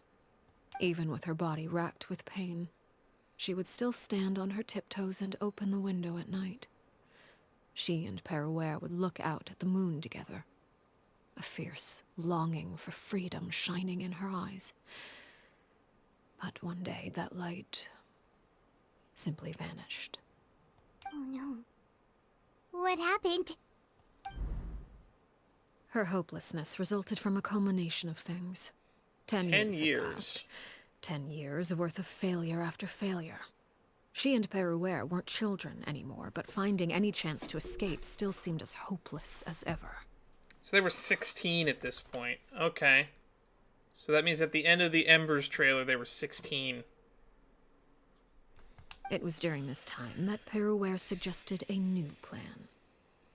If escaping was out of the question, why not take down the very person sitting on top of this throne of lies? Mother herself. Clarvey rejected that proposal. She claimed that, as a famous harbinger, Crucibina possessed an unimaginable amount of power. Trying to kill her would have an incredibly low chance of success. Clarvey never gave another reason, but Peruere could see it written all over her face. Clarvey still thought of Crucibina as her mother. Killing her own flesh and blood was a line she couldn't bring herself to cross. If she couldn't escape and fight back, then only one option remained. Death. Precisely. Death was the only way that she felt she could be free. It happened during a duel. When she arrived at the dueling ring that day, her partner turned out to be none other than Peruere. The very person that had stood by her side all those years. It was a fierce battle. But ultimately, Clarvey decided to let Peruere end her life. And you admitted to killing her earlier, so let's see if Aether can put 2 and 2 together. Or maybe Aether can't and Paimon will. From that moment on, Peruere's journey was one written in flames. When the rain finally came and washed it all away, there she stood, the sole victor in Mother's endless game of slaughter. A trail of corpses strewn across her path to success. It was the very result she had predicted 10 years prior. Even then, she believed she would make it until the end. She wasn't surprised by the fact that she emerged as Mother's undisputed heir. Rather, her success left her with an inexplicable sense of restlessness. She was unsettled. And there was only one thing that could quell that sensation. Perhaps you two would like to take a guess as to what it was? Killing the person at the very top? Crucibina, you mean? But... Correct. This is the place where Peruware killed her best friend. A mere year later, this is also the place where she fought tooth and nail to kill the mother they shared. That was a year after? The moment she acted, So 17. any conception of what was right or wrong ceased to matter. It's one of the principles of the house. Only those who survive get to write the rules. Peruware won the battle, and became a harbinger herself. After which Her Majesty, the Tsaritsa, bestowed upon her a new name. Arlecchino. So the Perry Clairvy was talking about... It was you all along. You're Peruware. Arlecchino is just a name you got later. It took you this long to figure it out, you two? This was your story so much as Clairvy's. I left that name behind long ago. I must say, hearing it now does bring back memories. After I defeated Crucibina, the moniker of Mother died with her. I chose to forego the title she called herself, and even chose to give up my own name. I rebuilt the House of the Hearth under a new identity. Not only as Arlecchino, but as father. Makes sense. I would have mommy issues too if I had to live through any of that. And that is where the story ends. Any more questions? Clairvy we met, who is she exactly? We already know that, Ether. She's a spirit, probably connected to the ley lines. Yeah. Based on what you just told us, Clairvy wasn't a little kid when she was killed. So the Clairvy we met... Was she really a spirit at all? I suppose you could call her an illusion born of flame. Her existence is like ashes to a fire. Something left over in the wake of blaze and ruin. You see, a certain power runs through my veins. It's not unlike a curse. My flames leave behind shadows of anything they consume. Of course, the chances of those shadows morphing into a sentient entity are exceedingly slim. Clairvy is a very special case. Clairvy died when she was 16 years old. But what emerged from the flames was her 6-year-old self. Her appearance wasn't the only thing affected. Most of her memories were lost to the blaze as well. Interesting. So that's probably why you know, because she's technically a part of you. She's not real. I was going down the whole leyline ghost theory. Memory is a mysterious thing indeed. Losing a portion of your memories will alter your sense of self. Lose 10 years' worth, however, and it would be like living in the past. Like returning to a version of yourself that never grew up. No wonder Paimon got such a weird feeling when we were talking to her. Perhaps I should put it this way. Clairvy is someone trapped in time. It may seem like she exists with us in the present, but she truly lives in the confines of her own past. So if all of that is true, then you must have known about Clairvy for a long time. Indeed. She's a rather volatile and unstable entity. Sometimes she would look after the children. She's even saved some of their lives. But other times, she would hide from me and become obsessed with revealing the truth about the house to anyone who will listen. And that's causing problems for you. Shadows don't have the capacity to learn or grow. Any new information they encounter is quickly forgotten over time. Your attempts to expose Clairvy to sunlight. They failed, yes? The reason is actually quite simple. In Clairvy's mind, the house is impossible to escape. And it is this very perception that traps her there. Interesting. But no matter. All I have to do is kill her again, and all will be resolved. I don't anticipate so much as a single speck of ash will be left behind this time. Really? Is that the easiest way to resolve this? I guess it would be the easiest way to resolve that. Wait! Paimon can understand why you might want her But isn't there another way? So what if she's trapped in her 6-year-old self? She's still your friend! At least talk to her first! It's too late for that. She broke the rules, and now she must be punished. That goes for Filial and Nantoy as well. She's had quite the effect on them. Interesting. I hope you understand. The difference between Crucibina and myself lies in our formulation of the rules, not our policy for enforcing them. Upholding the rules without question is a trait we both share, because that is how a household should be run. I don't think rules should be strict in any sense. Is this really what you want to do? Oh my god, I was about to say, did I imagine that sigh? But no, we have voice dialogue. Whatever could you mean? Don't you want to say a proper goodbye at least? Whether as a killer or as a father, there are two things that must be avoided at all costs: anger and sorrow. You could have put both fingers out to count, but okay. Anger makes you impulsive. Sorrow causes you to waver. I forgot we're talking to Miss Emotionless over here. It appears it's about time to proceed. Before we arrived, I told some of my well-behaved children to bring our troublemakers here by nightfall. I do believe I've kept my end of the deal. I give your friends quite a bit more time. As for what happens now... Oh, we'll music's just have picking to up. Wait and see.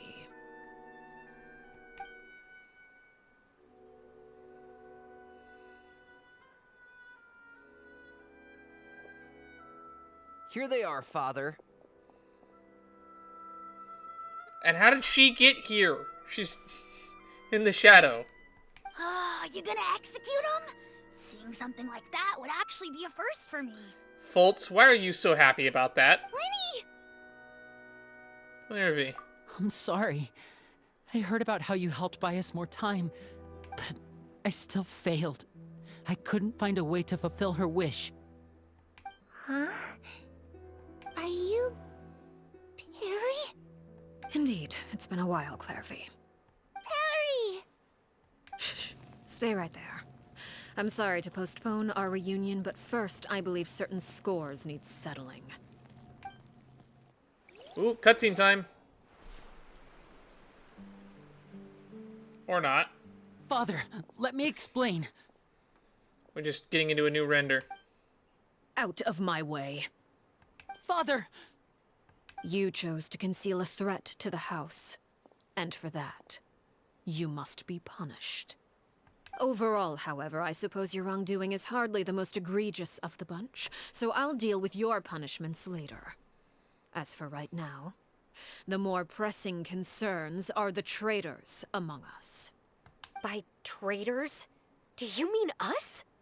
Father, let me explain. We didn't mean to... Fultz, why don't you share what you heard? Yes, Father. Secret Midnight Meeting number 3. Participants, Filial, Nantoy, Sato, Toddy. Nantoy clearly said, if only Father wasn't the one who took us in. Sato added, I'm sick of this life. I just want to live as a normal person. Filial was the worst of them all. She called us crazies and said a bunch of mean things about Father. I did not! You're lying! Fultz is trying to frame us. It's not like I'm the only one who heard those Filial's things. voice sounds After familiar. that, you and Toddy and a bunch of other people started talking about Clairvy. You were using all those things Clairvy brought up as an excuse to question Father. We're birds locked in a cage. The only way out is to destroy it. That's what you said, wasn't it? That was also one of the quest titles, Birds in a Cage. You little. You just want me gone, don't you? What did I ever do to you, huh? And you, Sheplo, have you forgotten who stood by your sickbed, watched over you, and changed your dressings? Come on, let's hear it then. What's your reason for all this?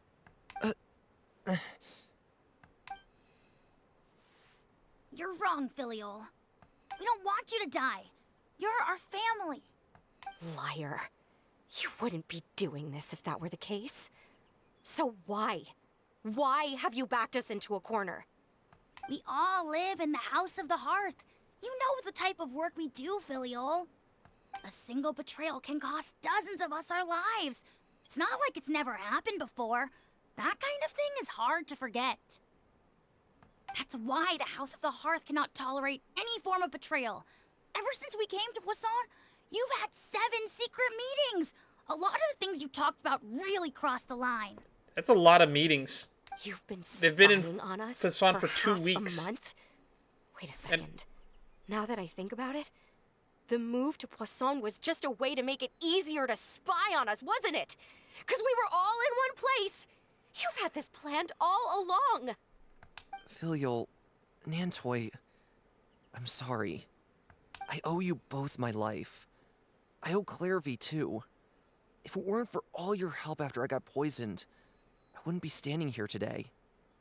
If this were any other situation, I would do anything to repay that kindness, even if it cost me my life. But rules are rules. I'm sorry. My hands are tied. Why?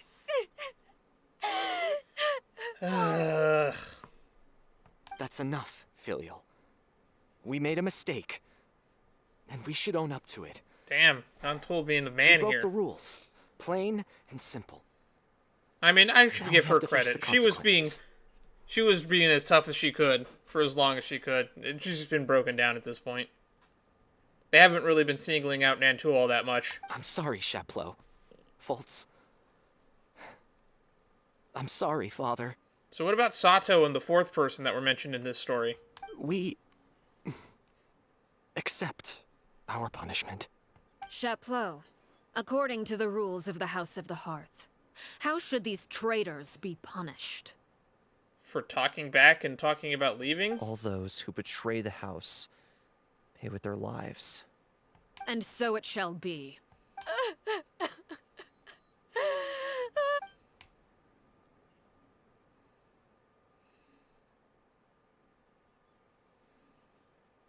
Father, please wait! Oh, you're gonna step in before we do? Alright. So what do you got to add to this, Linny? Something you want to say, Linny? Please reconsider, Father.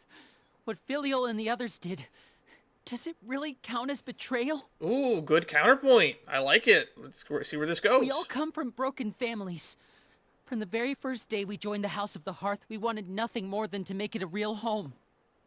But the truth is, none of us know what a real home should look like. I'm not saying I have all the answers. All I know is this. Killing Filial and the others may uphold the rules, but doing so will only bring us further away from being a real family than we've ever been. So please, Father, please, reconsider. I agree with Linny. I agree. Father, please. Linny, you... I also agree with Linny. Chaplot! An order once given cannot be rescinded. However, given the extent of your determination, I suppose we shall have to go about this a different way. Draw your weapons and face me. Ooh, cutscene time? Our weapons? Father, are you referring to a duel? Precisely. The rules of the house will not be altered. Traitors must be punished. However, resolving disputes with a duel is also one of our rules, one that also applies to me.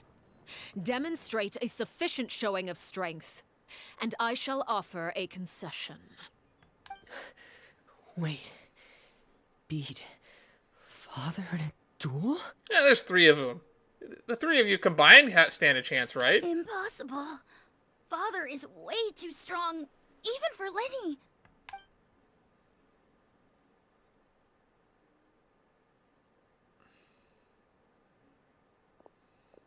What was the condition that we made with Arlecchino again?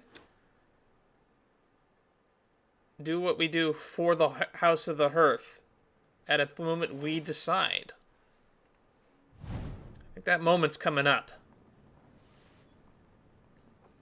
Did you hear that, Traveler? I think we should stand back, personally, but Lenny and the others have to duel the Knave. What should we do? Can they really win something like that? I mean, she's the 4th strongest Harbinger on paper. So,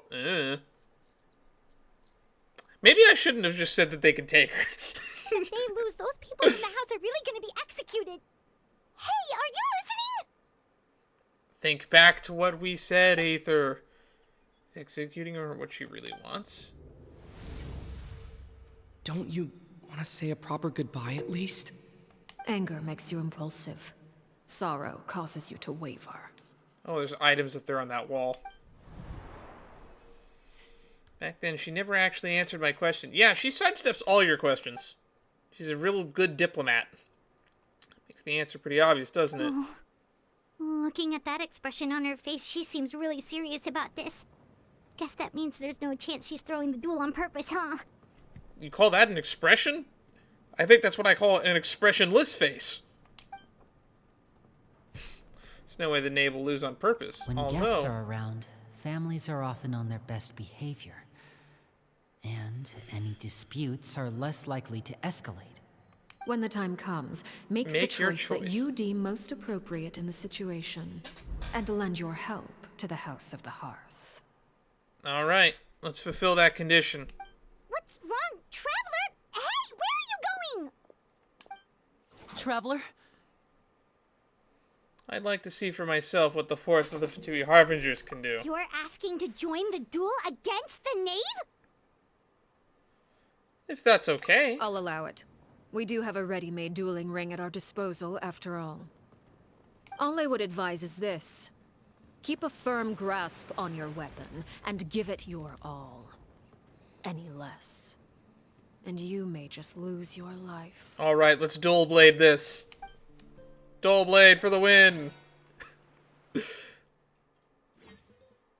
They should have made us wield the Sword of Nasenkrutz in this cutscene. That would have made it look much more epic. Cutscene time? We're loading into something. Oh. Oh god, she's walking slowly.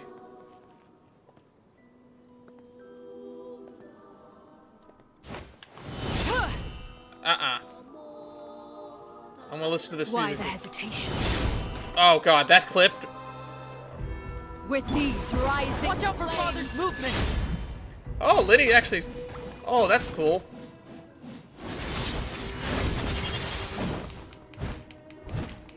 Oh wow, is Noelle's bubble gonna do all the damage here? How amusing.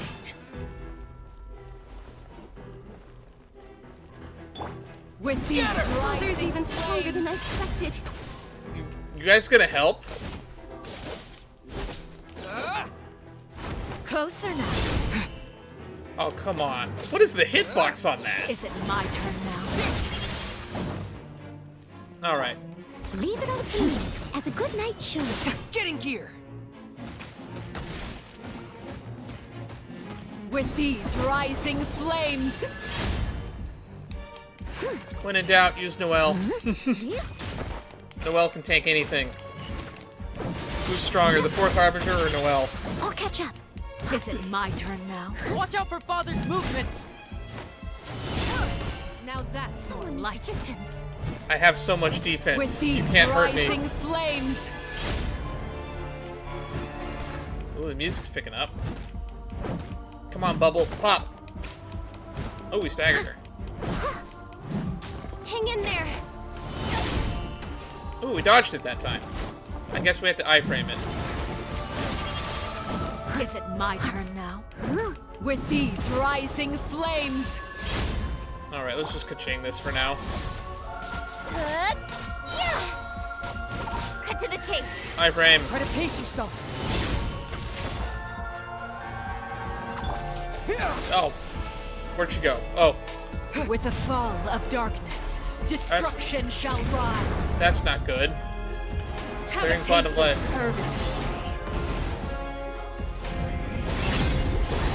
Watch out for Father's movements! Oh, fuck!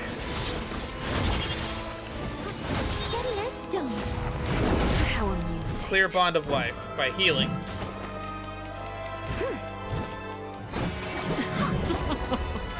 Look at you.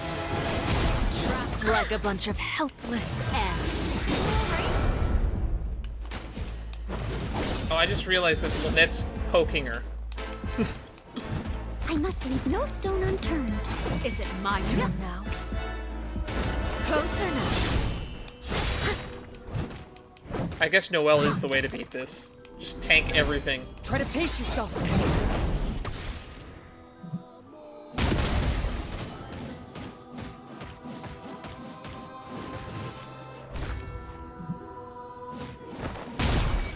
There we go.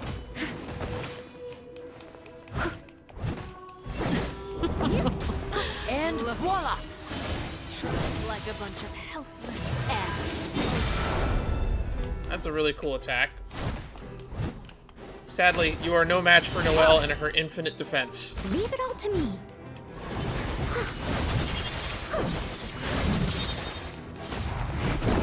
Father's even stronger than I expected.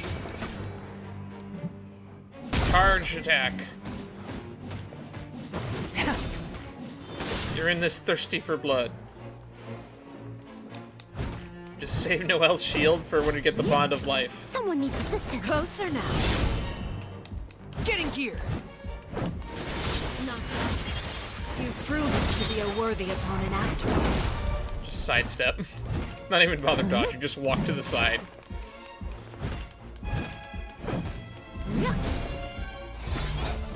The countdown has begun. And voila! Fly tangled in a web. Where'd you go? Cutscene time!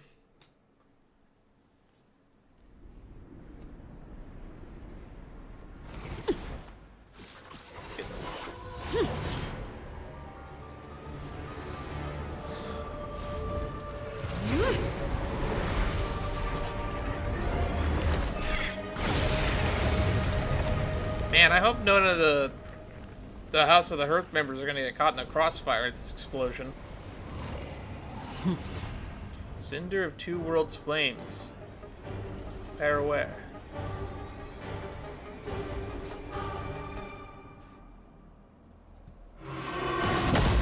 Ow. Seared away. My blade is all that remains. How come she doesn't get subtitles when she talks? Someone needs assistance. Watch out for Father's movements. Look out! You can say that as much as... Ah! Oh, that was Liddy's cat. I've seen some Armor Core playing gameplay. I recognize that attack. I must leave no stone unturned. Hey! Now's our chance. Over here! I am a Oh, disgrace. fuck! That killed Noelle. The sun and moon have set. Only ruin remains. Oh my god. Who's next?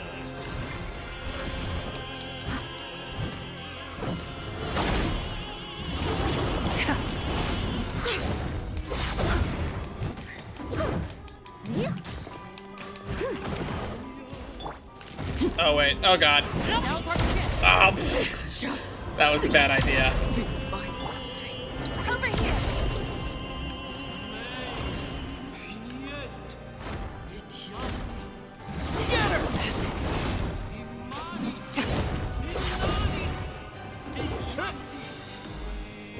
Watch out for Father's movements. Look out! I thought y'all would be more helpful than this.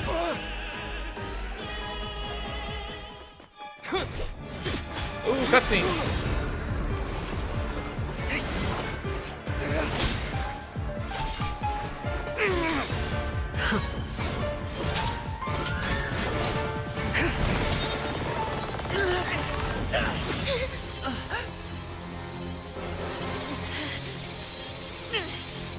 You should know better than to crowd in one place.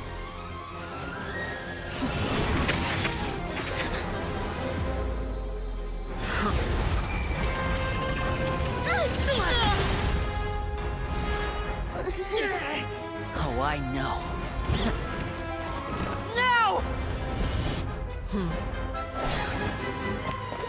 I'm sorry, Father!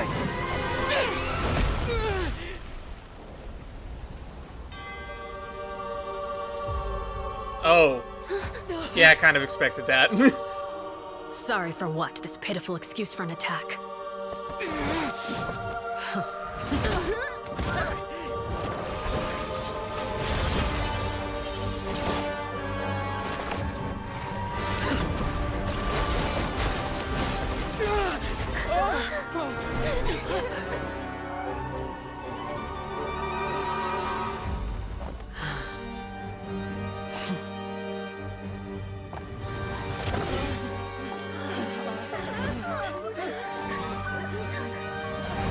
Father, no!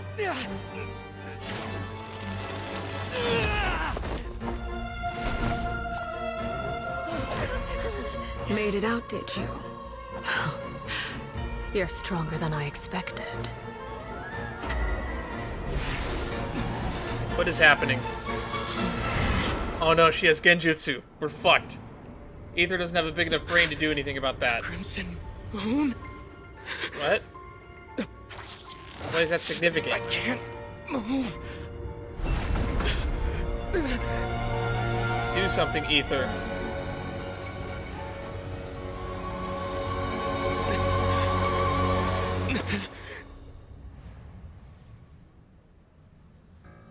Still, not strong enough to beat me.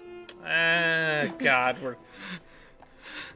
I mean, we beat... Actually, yeah, every time we've beaten a Harbinger, minus Signora, we had a significant amount of help, but she's like the 6th strongest. Fuck, we're gonna get iced by Puccinella, aren't we?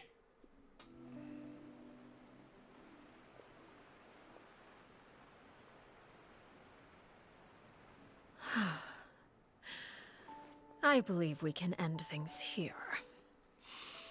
It's not often that we get to enjoy the company of guests, after all. We wouldn't want things to get too out of hand. That got a little bit, difficult there at the end. Now that I know the patterns, I don't think I would make that mistake a second time, but boy, is this going to be an annoying boss to farm. Brother, are you alright? Lenny.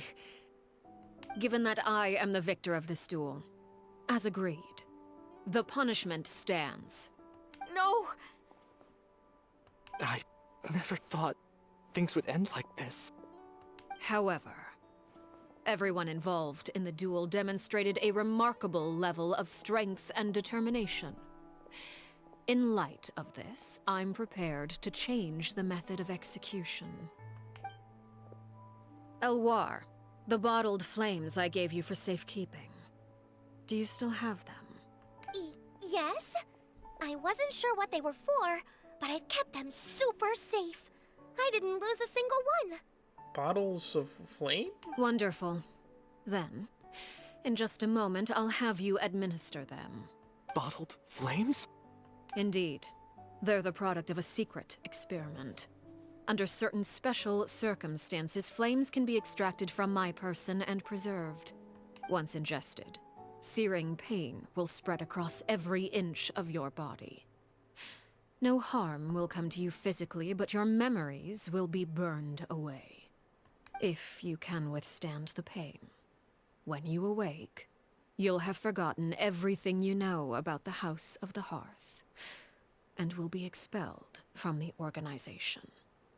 In other words, administering this concoction will kill the version of you that grew up in the house, and give you a new identity. Interesting. So this must be the experiment that she did collaborate with the doctor that Lenny mentioned. Means the young man that I thought looked familiar, the one selling newspapers outside Palimormonia, he must have been the same Herrera we saw on the list of executions. He wasn't killed at all. Memory is a mysterious thing indeed. Losing a portion of your memories will alter your sense of self. No. If my understanding of the Knave is right, she really thinks of it as killing him. The Herrera that lived in the House of the Hearth is dead. The one that remains is simply a normal person living out his life with his beloved. Even so, it's much better than actually ending their lives. So, you're just letting us go, Father? You misunderstand. Memories are extremely important. Once consumed by flame, the version of you standing before me will die, and our secrets will die with you. So no, I don't intend to just let you go, because the person who survives will be nothing but a stranger. Even so, I won't have to live in fear anymore. I'm sorry, Father. I'm sorry I let you down. But I really... Don't cry, Filial. You haven't left the house yet, so there are still rules to be followed, yes? Remember what I taught you. Anger makes you impulsive, sorrow causes you to waver. Don't let yourself be controlled by your emotions. Of course. I'll remember. Interesting. Dry your tears, and go pursue the life you really want. Yes, Father. Chaplot, Foltz, Elwar. Take them back to Poisson. And bring Linny and the others as well. I prepared 3 extra vials of bottled flames. As for whether to take them, the choice is yours. Goodbye, children. The next time we meet, I will no longer be your father. Still feels really sad and empty on the inside for me, though. Thank you for all you've done for the house. I hope you have bright futures ahead of you.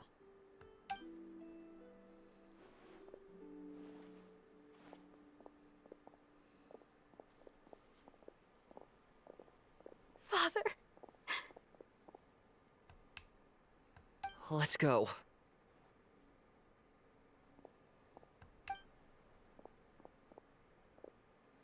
Alright, now we just gotta settle this shit with Clairvy. Grab my arm, Linny.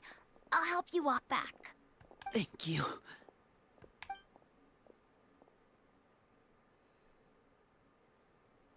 Clairvy.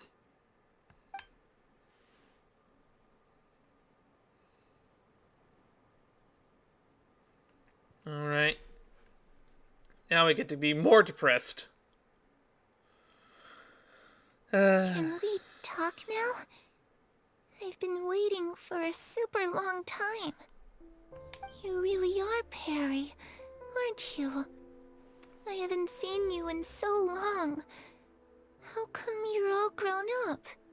Wait, did I somehow travel to the future on accident? Or am I dreaming? What a long dream. You've been dead for about 11 years. Or more? Neither. You died, Clairvy. That's what happened. You could have at least sugarcoated it a little. Look, she's done speechless. Is this really... If this really is Clairvy's younger self, I would say she's probably had enough lies. Oh. Okay then. Huh? That's it? You accepted it just like that? Yep. If that's what Perry says happened, then I believe her. Perry wouldn't lie to me. Plus, I don't really need to know why I'm like this. I'm more curious about what happens in the future. If you're a harbinger now, Perry, that means Mother is gone, isn't she? Can you tell me about it? I want to know what happened to her. And to me. You never stopped trying to defy fate. At first, no one believed you. You could only vent your frustrations Oh, look, there's the to the Institute moon. floating in the background. In fact, you often sought comfort in the night sky. You wanted to see the aurora, so one night we promised each other we would go to Snezhnaya to see it together. Later on, you tried to run away, but you were brought back each time. Mother spared your life, but it wasn't out of kindness. Instead, she decided to make an example of you by slowly torturing you over time. That way, the other children would know what happens to traitors. Still, you never gave up. Mother hoped that through ruthless duel after ruthless duel, she would be able to crown an ultimate victor among the children she raised. But you called on everyone to unite, to fight to a draw in order to reduce casualties. Your efforts may have only delayed the inevitable, but still. You gave them hope. You tried everything you could think of, but every attempt ended in failure. Still, you never turned your sword on Crucibina, and you never turned it on me. On that gloomy day, you told me. There was another character in the song Burning of Embers story that got a lot of focus in the trailer that I'm surprised did not get brought up or mentioned. For the last 16 years of my life, I've done everything I can to fight for freedom. But now, I realize that the only freedom I truly possess is the freedom to choose to die. I never imagined I would say something like that. I must have been feeling really worn down. But somehow, I still think I understand. According to Mother's plan, only one of us was going to make it until the end. And I always hoped that person would be you. If I could do it all over again, I still don't think I would make a different choice. Even when I first met you, I knew you'd be able to do what I couldn't. Is that so? Even now, I'm not sure I truly understand what kind of freedom you were trying to pursue. But as the head of the House of the Hearth, and as the children's father, I've tried to give them the most basic of freedoms. The freedom to choose their own fate. It's something I discussed with the Iudex of Fontaine. The children who want to leave the house will have their memories wiped clean of all secrets pertaining to the organization. In return, they will be allowed to live a normal life in Fontaine without being prosecuted for their past. Of course, I won't simply hand freedom to them on a silver platter. They have to fight for it and prove themselves worthy of it. Only freedom that is earned has true value. That's more than enough. That's exactly the kind of life I was fighting for. God, this is so depressing. You know, Perry, I think you're a pretty amazing king, and a really great father, too. I'm really happy that you're the one who took over the house.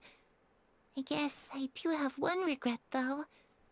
I still haven't seen the outside world. Well, it just so happens that our dear guests over here have been to many nations and traveled to countless places. Perhaps they would be willing to tell you what the outside world is like. It's pretty dull. There's a lot of water that tastes different, though. Really? Don't go to Inazuma. There's too much lightning. Of course! We've traveled all over the place. We've got so many stories, we could probably talk your ears off for 3 days straight. Actually, yeah, just avoid Inazuma. The rest of it's pretty okay. Top recommendations would be Leeway and maybe Mondstadt. You know, I used to dream of being a bard. Playing the lute while singing into the winds of freedom. Even if there was no one there to listen, I would have continued to sing no matter what. Talk about the land of Geo, the nation of contracts. Ah, that's where Mora comes from. I never knew that before. If I had some Mora, I would buy 3 new dresses. One for me, one for Perry, and one for Mother. It's just too bad Perry doesn't like wearing dresses. And Mother, well, she probably wouldn't accept something like that either. I guess I'd just have to keep them all for me then. I could wear a different one every day. I don't feel the need to wear a different outfit every day. I have like 20 of the same shirt. The land of Electro, the nation of eternity. Nah, I don't want to talk about there. I was always too afraid to skip Mother's fighting lessons. But at the academia, I bet you could do all sorts of secret things in class. Things that What's have causing nothing that to do sound? with studying. I'm just kidding. Being able I think to study we're whatever clipping you into want something. without having to fear for your life actually sounds pretty great. That's kind of funny. Alright, Electro it is. Yokai you mentioned. What do they look like? I once saw a drawing of this one guy with horns on his head and a super scary face. Are there any yokai like that? They are, but they're allergic to beans.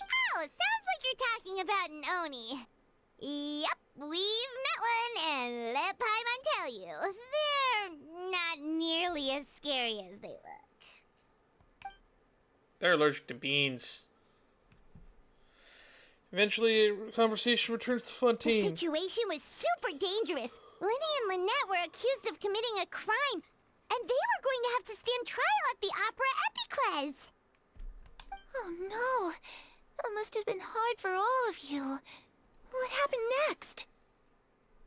Don't worry, we were able to turn the situation around super quickly, all thanks to Detective Paimon, of course. Yes! The Detective Paimon glasses come back. How'd you do that? Come on, tell me. Okay, so it was like this. After the failed magic show, we rushed to the scene and... Everybody's listening intently to Paimon's story about the time in Fontaine. She seems really happy. All the troubles have been forgotten. Maybe this is the first time she's ever been able to truly relax. I'm not sure how long this moment can last. Shadows don't have the capacity to learn or grow. Any new information they encounter is quickly forgotten over time. As time passes, she'll probably forget everything we told her, go back to being that scared little girl who could only hide in the shadows. So busy thinking, I almost didn't notice that the sun has risen. We're gonna get a sad parting cutscene.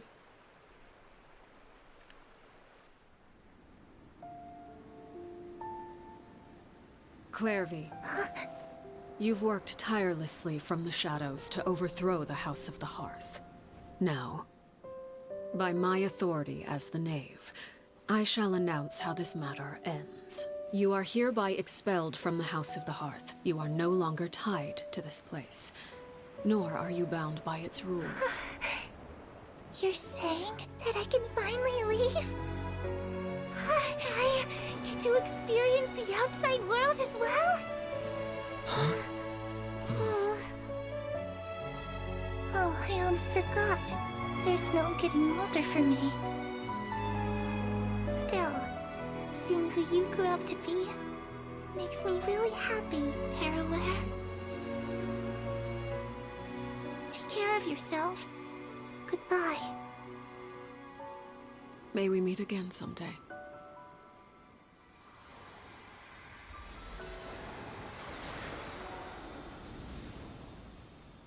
She turns into Lumidu's Belle leaves as she goes away. Clairvy. That's sad. She left God, so I feel so soon. bad. Paimon didn't even get to finish her story. Really? You didn't? I also have certain sentiments left unsaid. I wanted to tell her that the aurora I saw in Snezhnaya was just as beautiful as the ones in the pictures. Oh my god, you do care, you bleeding heart. But a shadow's memories reset at dawn. Had we delayed any longer, we wouldn't have had the time to say goodbye. Whatever regrets may linger, let them be lost to the coming of a new day. Father? Oh my god, you're still beat up. It's Linny! Hey, Linny!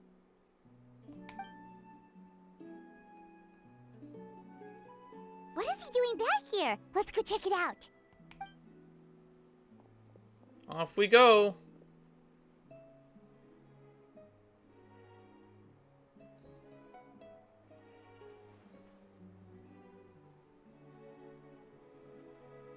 Father, the bottled flames have been administered. Filio and the others have left the house. And you? What have you decided? Thank you for giving us that choice, Father. But we never wanted to leave the house. It's the only home we've ever known. Lynette and Fremine feel the same way. They're recuperating back at the Hotel Bouffe d'Ete. But I decided to come back and tell you where we stood. I'm sure you're well aware of the expectations I have for you. I want you to follow in my footsteps and become the next king of the house. Yet you seem to have different ideas. I must admit, I'm rather surprised by your decision to stay. There's nothing wrong with choosing to live a quiet life.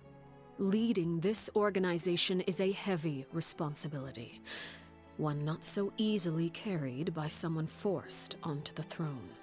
Speaking from experience, are we? I just never understood what you saw in me.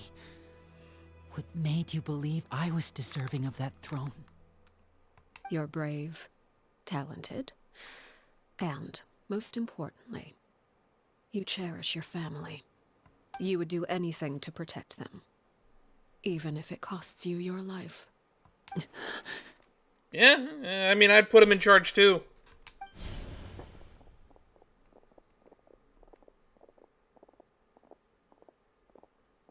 Speaking up back there was so brave of you, Linny. It's all thanks to you that we were able to convince Father to back down.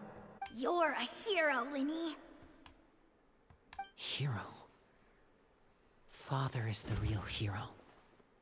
Had Father gone all out during the duel, there's no way I would have walked away with my life.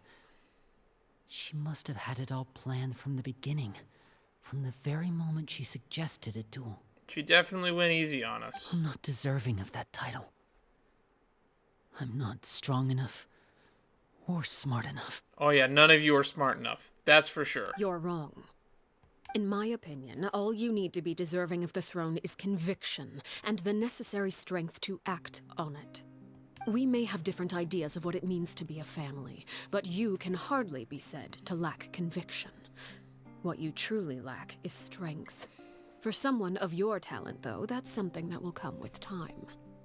Even without that strength, you still chose to face me in a duel, even though the odds were stacked against you. That capacity to honor your convictions is what I truly see in you. Father. No one knows what the future holds, what tragedy or triumph may be in store. Being at the head of this organization requires the strength of will to face whatever comes. Caution will only hold you back.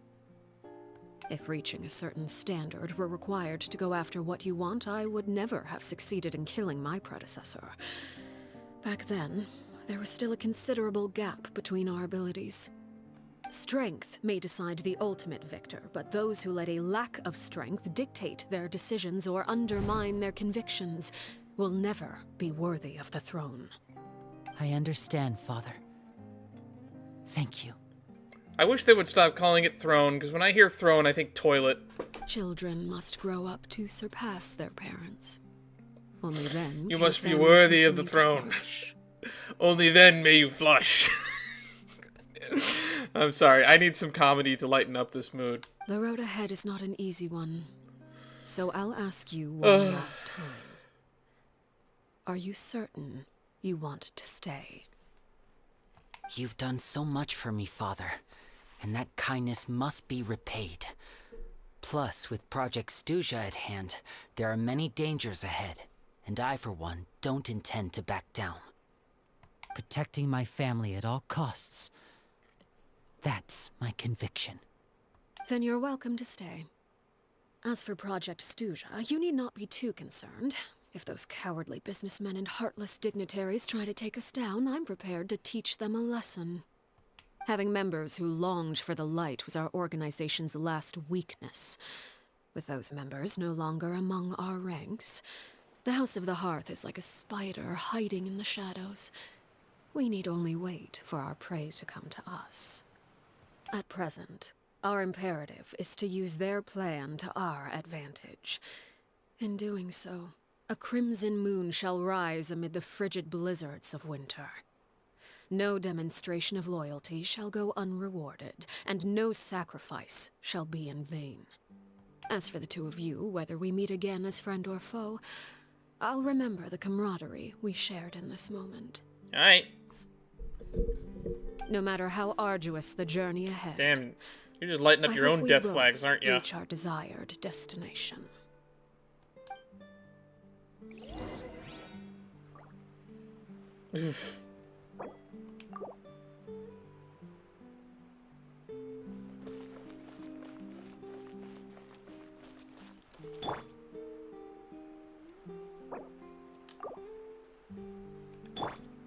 Wait until 2 days later.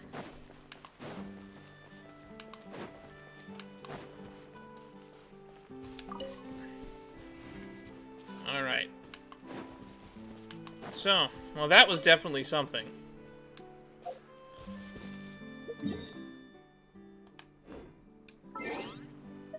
To the Paimon clock.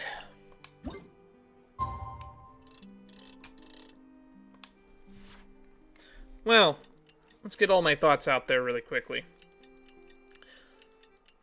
This was a good story. It definitely was very chatty for not much actually happening. Again, it did feel bloated, and it would have resolved much faster. At least they fleshed out the B plot enough to where I actually cared. But it feels like there would be 1,000 of ways to differently resolve this. Stubbornness is kind of silly. Didn't Lenny say that Lynette and Fremine were recovering at the Hotel Bouffe d'été? Oh, Paimon wonders how they're doing. Maybe we should go check on them. Tout poisson. Oh wait, the hotel, that's where Lenny and Lynette hang out. I forgot. Did they increase the sensitivity on the map? I feel like they did. So many hotels in Fontaine.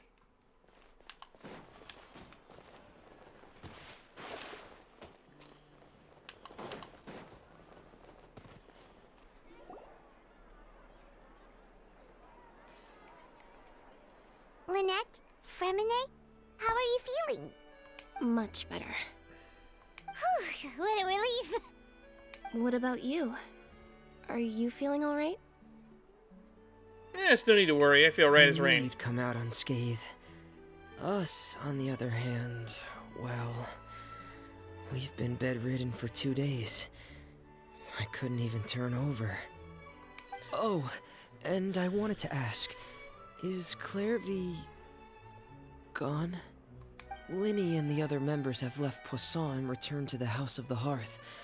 According to him, there haven't been any more sightings of a spirit roaming the house.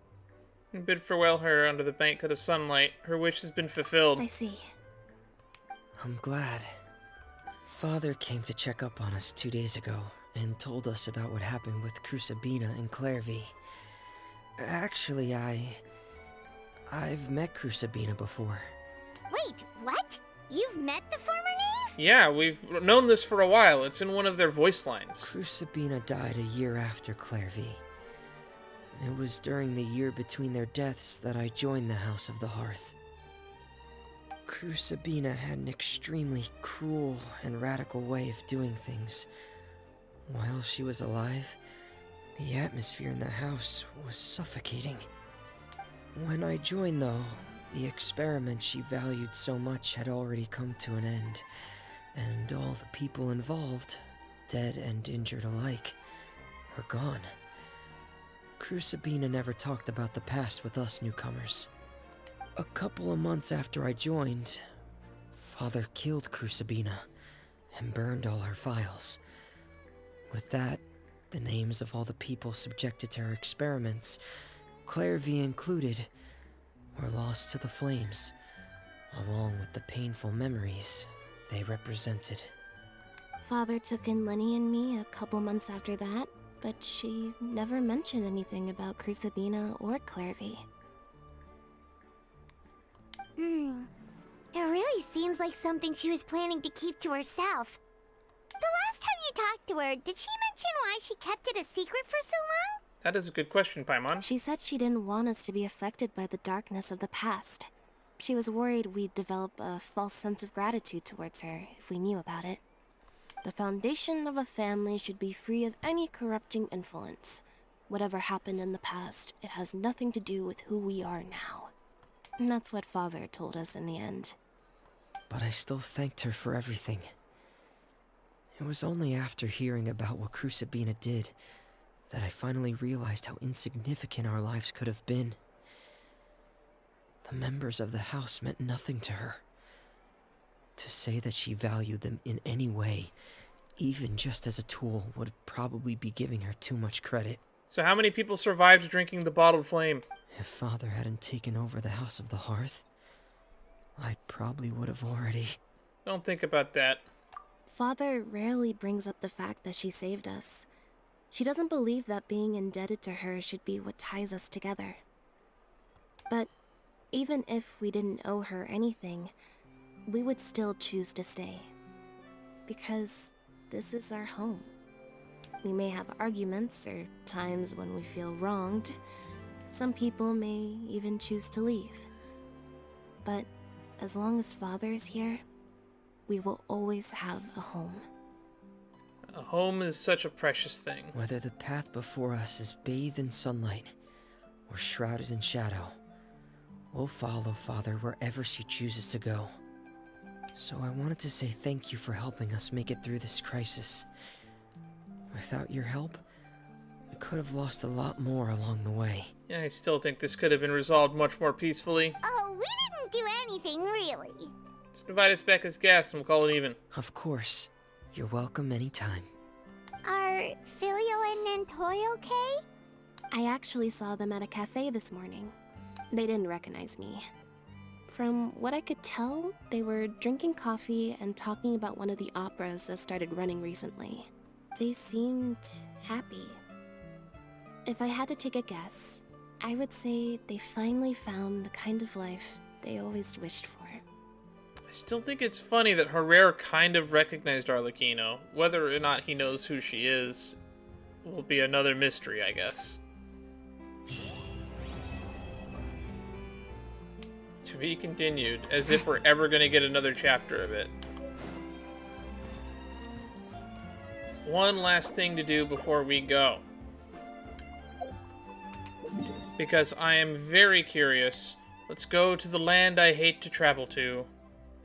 Way over at the edge of the map. On Narakumi Island. The Grand Narakami Shrine.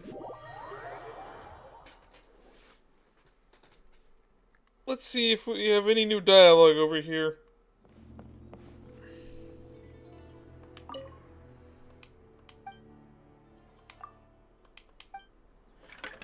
Alright.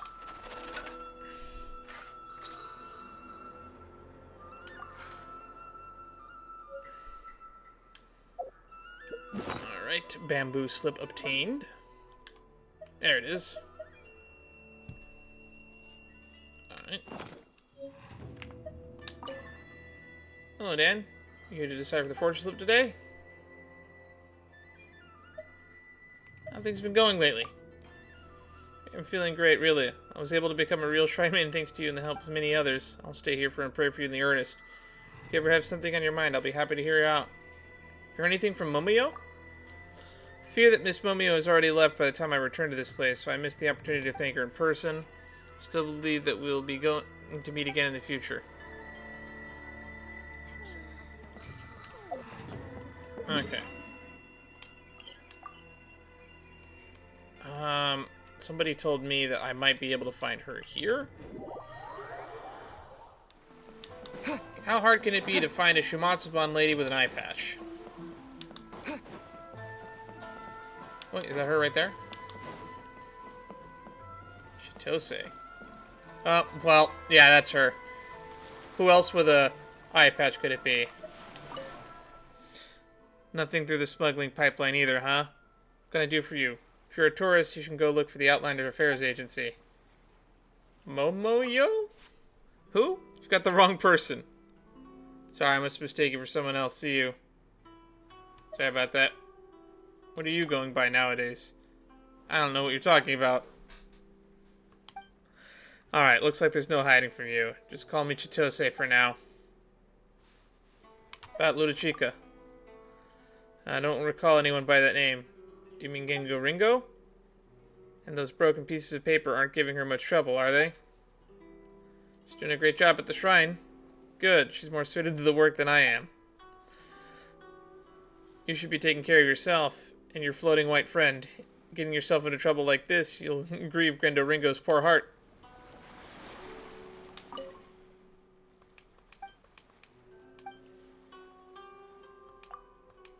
Alright.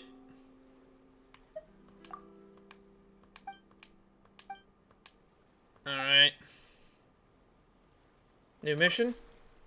Fine, I can tell you. Still do owe you, after all.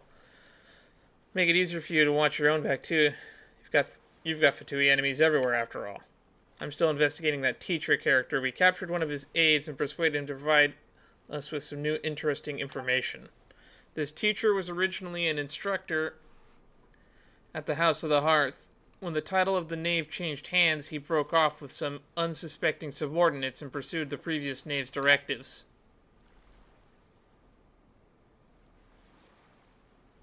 Changes? Several years ago, in a serious clash that appears to occur between the previous Knave and a certain child at the House of the Hearth, this led to the latter replacing the former. Of course, this assumes that our captive speaks the truth.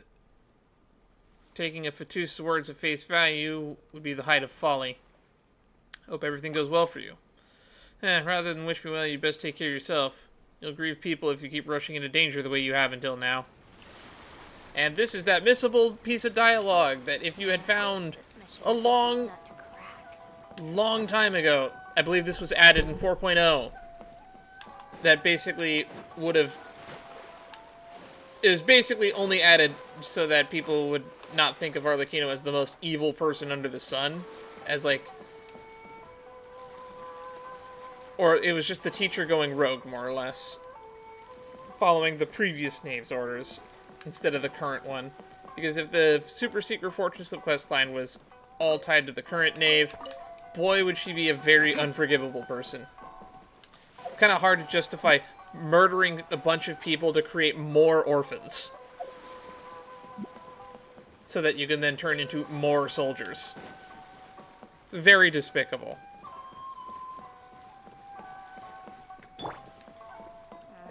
This mission is a tough nut to crack.